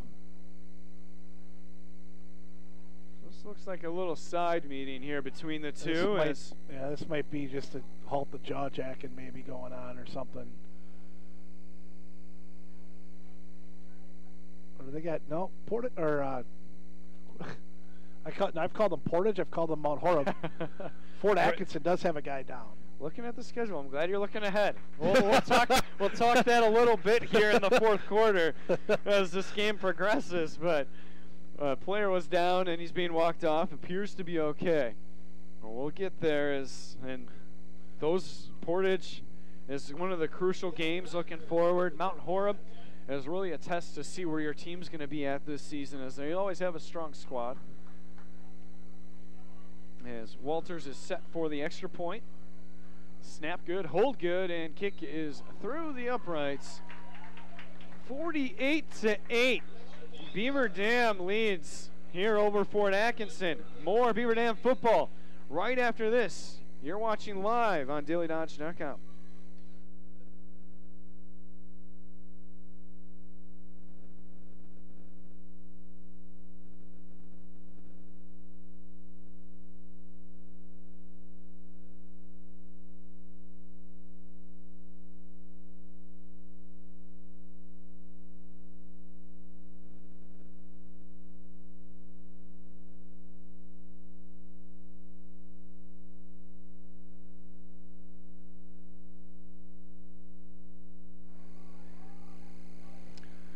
Welcome back here to HHD Athletic Field. I'm Tyler Lance alongside me, Tim Landry, and as Beaver Dam caps off a nice drive with a touchdown run right up the middle from James Brown. James Brown, 1-yard touchdown run.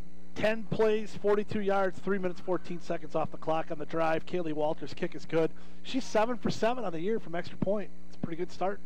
Can't complain, and we've yet to see her as in week 1 in pregame warm-ups. We saw her have the capability to hit from about 35, maybe comfortably from 30. It'll be interesting to see here going forward what she's able to do in this young season, as she's only a sophomore. Yep.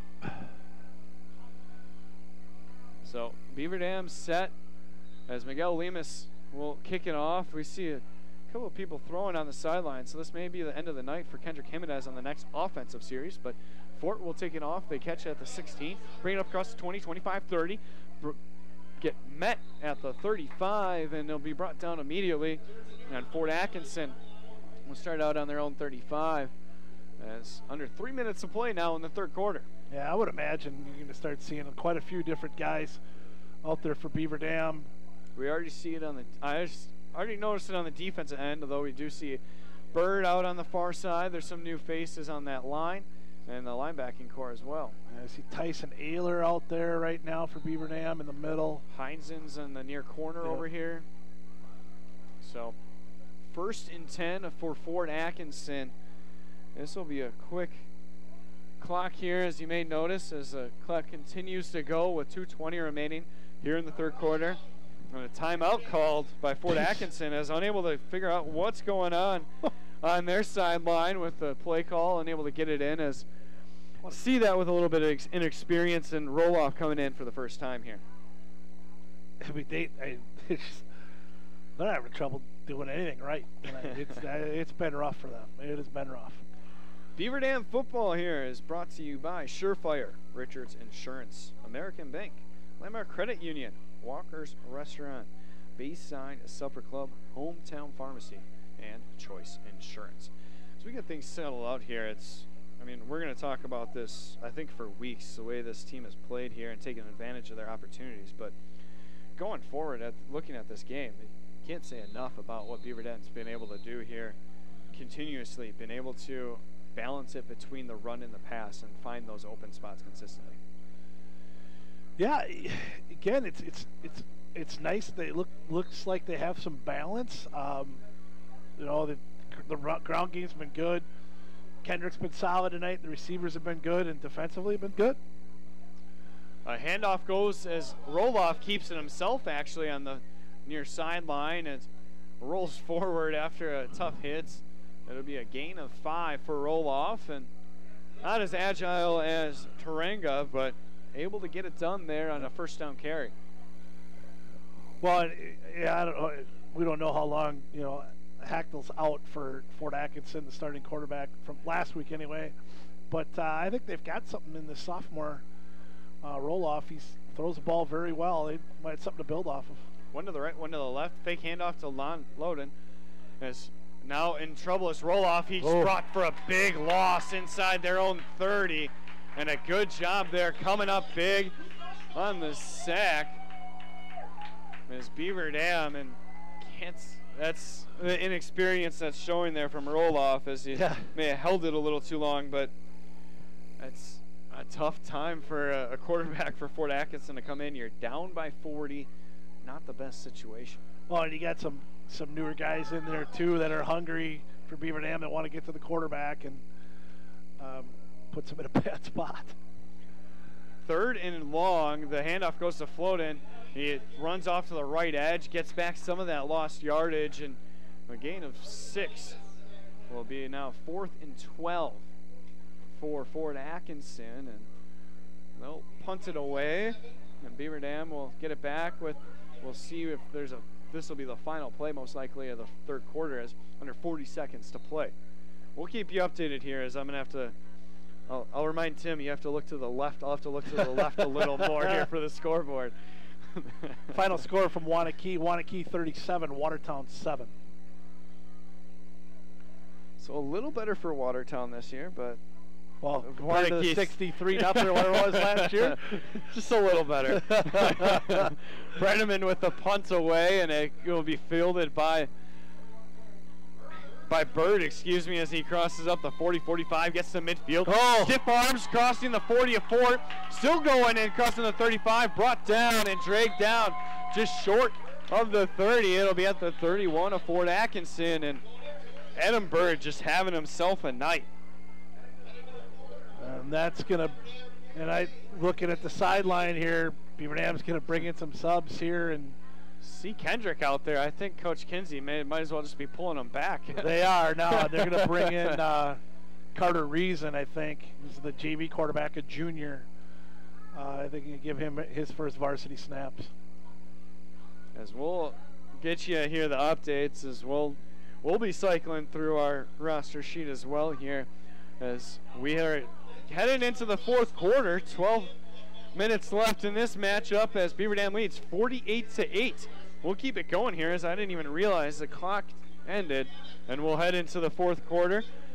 So Fort Atkinson's defense is about set, and we'll see what Beaver Dam's second string unit will be able to put up here. As Tim, you mentioned the first defensive series just there. They were hungry to make their name known. And see what Beaver Dam tries to put out here. How about 64, Nick Ludowies, 5'10", 200-pound freshman going onto the line right now for Beaver Dam. That's like Joey Mays, big Joey Mays, 6'2", 310, getting out there. Plenty of new faces as Ryzen gives the handoff to Lysis, who's one of the few starters that's out there still. A quick handoff, a gain of 0. It'll be 2nd and 10 now for Beaver Dam. Reason throws the ball pretty well. I've seen him a couple times at the lower levels. He's got a nice arm. It'd be interesting to see if they let him throw the ball a little bit. Went Utri also in the backfield, so it looks as if Brown's night may be done. 2 receivers to the left, 1 to the right. High snap, fielded and handed off to Went Utri. He goes off left tackle. Hesitation, crosses the 20, brought down just inside the 20. It'll be out at the 17. Those Lysis, excuse me, as mixed up the sides. But nice pickup though, a nice run for Parker, who's had a nice night. 1 to the right, 1 to the left.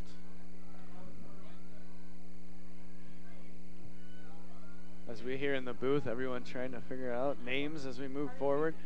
2 to the right, 1 to the left. Reason takes the handoff, goes to Went Utri this time. He goes off right tackle, has some space. End zone in sight, flag thrown though, and it'll be a holding.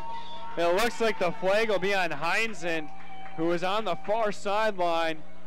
And it'll be brought back, as celebration is a quiet one at that for Beaver Dam. 10:30 to go here in the fourth quarter, is still 48-8. Beaver Dam leads. As you hear the from the crowd. Didn't see the flag right away, but nonetheless, nothing to get down on in this contest, as this is the most impressive game that Beaver Dam has had here in the last year and a half. Yeah, again, the impressive part is they've stayed on it. They've obviously a team that they should beat, and they've done it. And you know, sometimes that's easier said than done. We saw a couple times last year, a couple teams that stayed in the ball game with them that probably shouldn't have. 1 to the right, 2 to the left. Under 10 minutes to play as Ryzen hands it off, goes to Lysis. As Lysis goes to the right side of the field, and nothing but end zone in sight. Touchdown, Golden Beavers, and the dominance continues, and that's the only word that can be used with the way this game has gone for Beaver Dam and the struggle that has been for Fort Atkinson, as they lead now 54-8. 9:32 left on the clock. I'm not sure, does the clock stop during? No, for the extra point, yeah. So clock is halted here for the extra points. We appreciate you folks at home listening and watching here on dailydodge.com. 9:32 as Walters looks to go 8 for 8 now on the season. If she hits it, yep. The snap on the way. Hold. No. Not good. Muffed as it's tried to shuffle forward and leaning forward. I'm not sure. Oh, is that if ball not whistled? Yeah, that ball definitely, I mean, Fletcher fell short and the ball did not make it to the end zone. But a muffed hold, so it'll hold 54-8. I'm just not going to say anything about extra points anymore the rest of this season. Well, it doesn't count against her on that one because she didn't get a chance to kick it. So just a bad snap or a bad hold. But what a great run by Lysis there, huh? You know, from the left side, stopped, turned back the other way, went all the way back to the right side. Just showing it all, and I think he's showing us up here as we were saying last week. Both these backs, Brown and Lysis, get them between the guards, get them moving forward. Lysis really showed what he can do left or right. He may have ran 40, 50 yards to get that touchdown for 20 yards, but he got it done, and he did it and had it with ease there in the last 10 yards. Yeah, it's talking to the coaches tonight, one of the things that Coach Lindy told me before we came up here was it'd be nice to be able to have some more guys, get some guys some rest because of all the guys they had playing two ways. Well, this certainly solved it tonight. They've got to get a lot of guys some rest. They know they got it's like the injury to Stobie. We'll see how bad that is moving forward, but maybe it's just precautionary as well. But everybody else looks like they're healthy, and it's a nice solid win for Beaver Dam. Lemus is set to boot it away. And back to return for Fort. Let's see what they're able to do. Caught at the 17, crossing the 20, 25-30, crosses midfield into the middle of the field and gets up to cross the 35. He'll be brought down at the 37. And that's where Fort Atkinson will start their next drive as just over 9 minutes to play here in the fourth quarter. Let's see what they got. Let's see. Looks like Colin Kenovan on a corner now for Beaver Dam. Let's see. Just trying to find some numbers here. Like Braden Bowman out there at linebacker. Now it's 40 Riley Horner coming in. Another linebacker position. I think Bird's done enough tonight that he's seen his night end. Looks like they got Hunter Milkey up front. Anthony Kinsey's still in there. Tony Reel up front for Beaver Dam. Getting a lot of guys in there. And again, it's nice to be able to have a home opener like this. You can get everybody into the game. And I don't know where delay of game comes into play here. But the clock's been running for about 30 or 40 seconds. Is there finally a timeout there by Graybold? I think he let it run all the way down and then called the timeout. Just wanted to get out of here. So Coach Graybold takes a timeout, and that'll be the second of the second half. We'll take a quick break with them. You're watching Beaver Dam football here streaming live on dailydodge.com.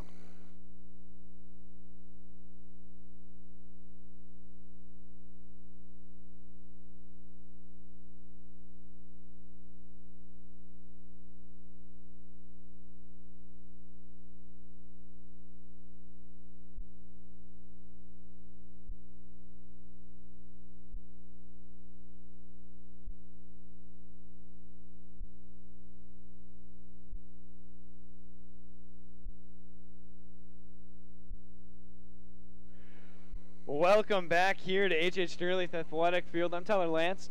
Alongside me, Tim Ladrin, as we're bringing you Beaver Dam football tonight. 54-8. Beaver Dam leads over Fort as 2 to the left, 1 to the right. Roll off in for quarterback for Fort as the handoff goes up the hole. Wiedenhof fumbles the ball, and Beaver Dam recovers. And the worst gets worse for Fort Atkinson. And they give the ball right back to Risen. Looks like Tony Reel recovering it. And that's what this is all for, is under 8 minutes to play continues to tick. And you have to imagine here, it's just constant running. You want to get your guys in the second unit get rolling, but it's that point of the game. I mean, we saw it with Wanakee last year and the matchups there, back-to-back weeks where Beaver Dam struggled. Once they got to that point, just pound the ball, run the clock, and make sure you guys are healthy. Yeah, that's where they're at now. We'll see. These guys want to come in and score. They're going to try to get one here. 2 to the right as the handoff is kept there by Reason. Reason goes off across the 30, and he'll be brought out of bounds. A good carry there by Carter. There you go. Carter Reason's first carry picks up about 8. It's interesting that James Brown is still in the ball game. A little back and forth there between them as I think this is it's a little odd for me as seeing number 15 as the Carter drops back, looks over, has to scramble out to his right.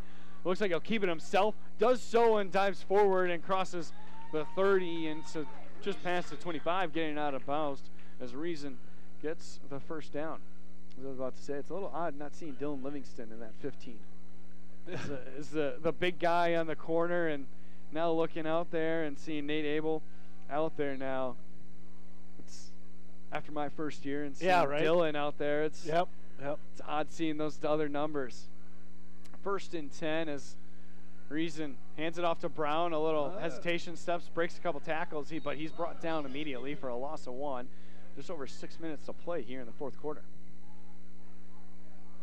Just we're at the time now. You just let this thing tick away here.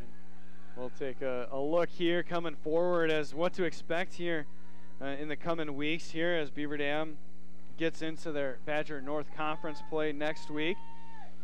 As Reason hands it off to Brown up the middle. He's tripped up and rolls forward literally on the 3rd down carry. And it'll be nice night for James Brown tonight. Nice night for him. He's a 20 carry night for him. He's got 91 yards on the ground so far, and it's been really solid tonight. 3rd and 8. 2 to the right, 1 to the left. Brown still in the backfield next to Reason. Reason keeps it himself, goes off left tackle, sees the space, cuts out further towards the sideline. 10, 5, into the end zone. Touchdown, Reason. Keep on adding it onto the board. 60-8. Beaver Dam leads now over Fort Atkinson. 24-yard touchdown run. I've never seen 60 on the board. Been doing this for quite a while. I think this might be. You might be approaching school record time, I think, for points in a game for Beaver Dam. And quite a sight there, seeing the excitement. Big lineman Joe Mays and coach jumping and chest bumping over there. You got to love the excitement as you got to fully embrace this moving forward here and taking this momentum as a timeout call to maybe close to a delay a game there, but quite a drive here for Beaver Dam. And if anything, this is something that's going to continue that momentum moving forward into next week against Bearville. Yeah, you hope so.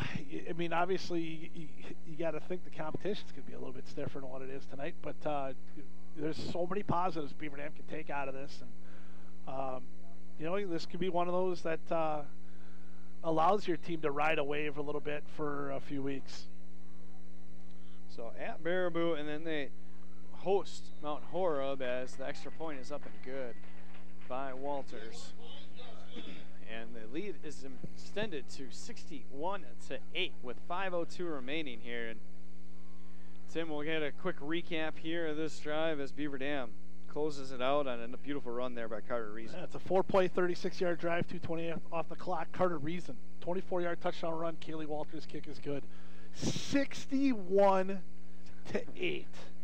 I don't want to look at the schedule here and just kind of add it up here. It's close.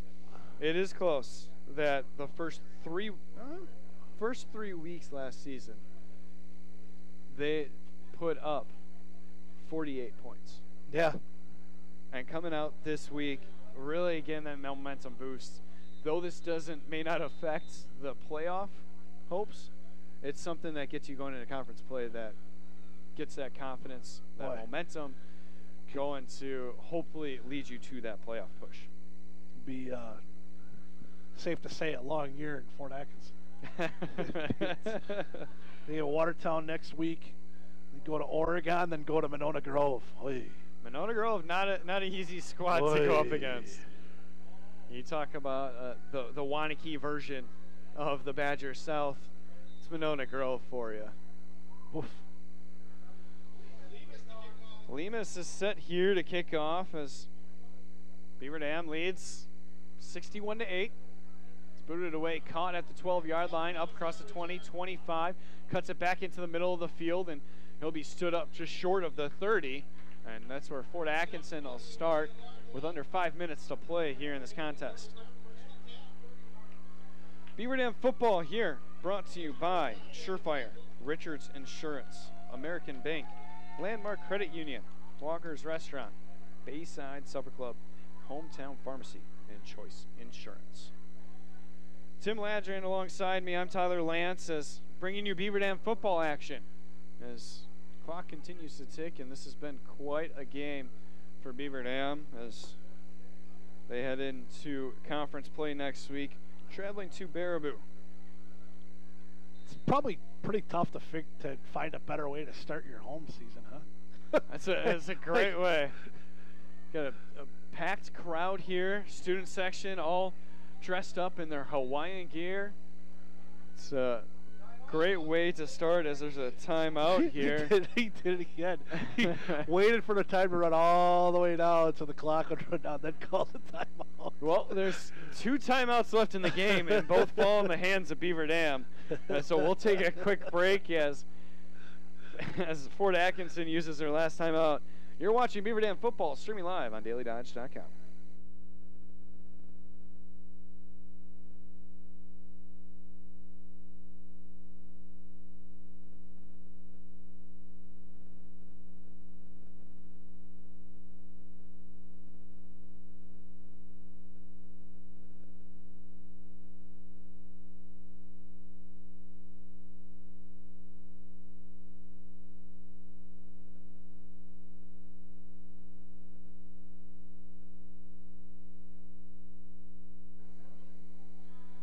Welcome back here to HHD Athletic Field. I'm Tyler Lance, alongside me Tim Ladrin, as Fort Atkinson and Beaver Dam look to close this one out here in the final 4 minutes. And a nice stop in the backfield there. Coming off the edge was Oliver Booth, who has recently come into this contest.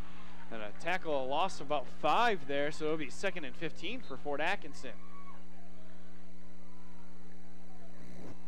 So 1 to the left, 1 to the right. There's 3:30 left to go here in the second half. I think everyone got a wake-up call in the booth here as Roloff hands it off on the far side. It goes back to the original line of scrimmage. Our lovely athletic director, Mrs. Gehring, came up here and dropped like a stack of 75 cones on the floor. Scared everybody in the booth. I think the coffee that wore off is back. I think we're good there. That kind of woke everybody up from a 61-8 game here. Everybody alive now. It'll be under 3 minutes to go here. A receiver to the left, 1 to the right as Roloff looks to the right. A quick slant pass, a beautifully thrown and just short. It'll be 4th down. The reception was caught on the near sideline by Eli Schweiger, the sophomore wide receiver. So it'll be 4th down. 4th and 2, under 2.5 to go. As receiver to the left, 1 to the right. 61-8, Beaver Dam come out victorious. We'll see what the final score is as the handoff goes up left side, comes up the middle, and it'll see, and it looks like it's just enough as it's just short of Fort's 40-yard line, and the sticks will move, and Fort Atkinson will continue with 2 minutes remaining here. There was a nice carry there up the middle by Tony Torres. Be interesting to see what that school record is as far as points in a game. So if it's not there, they're close. That's for sure. The snap was high and it ended up in the hands of Torres, and Torres is able to just regain some of those negative yards, as it'll be 2nd and 12, under a minute and a half to play. A few plays left here in this contest, and we'll hit 0. 2nd and 12, 1 to the left, 1 to the right. Torres behind Roloff as he fakes the handoff. Roloff keeps it himself, and coming right up the middle, that's Oliver Booth. And Booth having a couple big tackles for losses here on this series. So it's 3rd and now 13 for Fort Atkinson, under a minute to play. Beaver Dam will come out victorious, and so decidedly 61-8. You sure? That was you stepping out on a ledge there, Tyler. I had to do a couple looks over to double check here. Did you look to the right side of the field? That's the question. Or did you look over by the field house for the scoreboard I'm just again? admiring the field house right now. So I'm looking forward to this girls' basketball season that's coming up here, as well as men's basketball. As 3rd down carry gets a gain of about 5. It'll be 4th and 8 and 20 seconds to play, and that'll do it. I was excited to see some boys and girls basketball in the field house over there, as well as continuing out this high school football season, as this is only be the beginning of it for Beaver Dam high school football, and the Golden Beavers come out victorious 61-8. And can't say enough about this squad tonight. We'll take a quick break, and when we come back, we'll have some stats and thoughts on this blowout victory for the Golden Beavers. Back with more after this. You're watching Beaver Dam football, streaming live on dailydodge.com.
Welcome back here to H.H. Deereth Athletic Field. I'm Tyler Lance, alongside me Tim Landrin, as Beaver Dam claims their first victory of the season against Fort Atkinson, and you can't see it, but if you watched, you clearly saw this dominance of 61-8 as Beaver Dam came out. They had a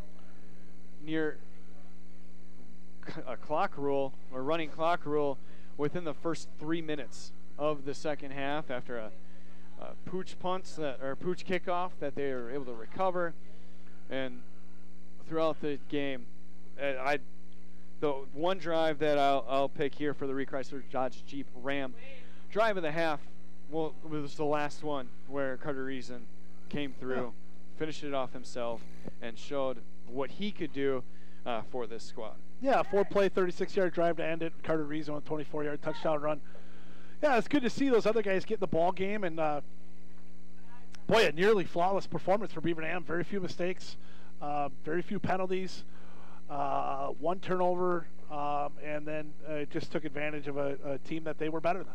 And really good job by Beaver Dam at home to open up the home season and to close out the crossover part of the season, and now they head into the Badger North.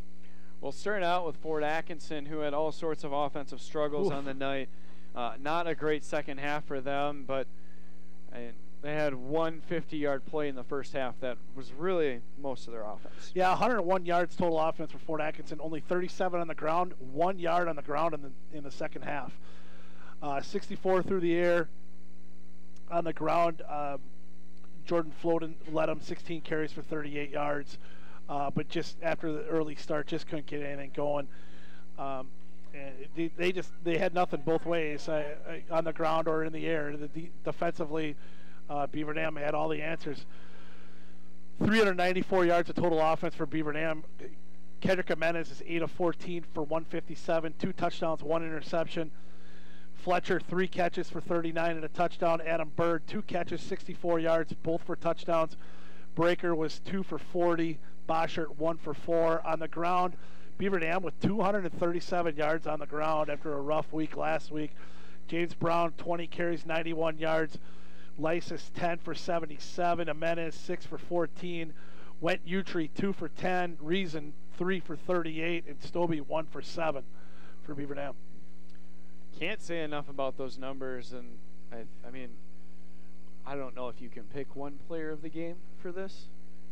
I don't know if it's possible. Yeah. I mean, the one guy that may stick out to me is Adam Bird. Yeah. Interception on the other side. He had 2 touchdowns, 2 receiving touchdowns on his own.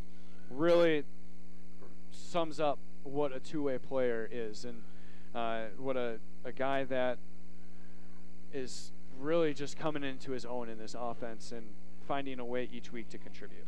Yeah, and we said he does it so many ways: as a punt return, as a receiver, as a corner, and also as their leader. And so you got to have guys like that to be successful. And he certainly had a big night, and a lot of guys had a big night tonight. And they, again, capitalized on a team that they should beat, and they did it very handily tonight. I don't think anybody thought. I think coming in here, you think Beaver Dam should win this one, but I don't think anybody thinks beat anyone 61-8. So, really impressive performance tonight. Any final thoughts here? The scoreboard says enough for me and what this team was able to do tonight. But this is definitely something that Coach Kinsey is going to show on film over and over as something that the way these guys should play going into conference play. Yeah, the only thing is they've got to be careful.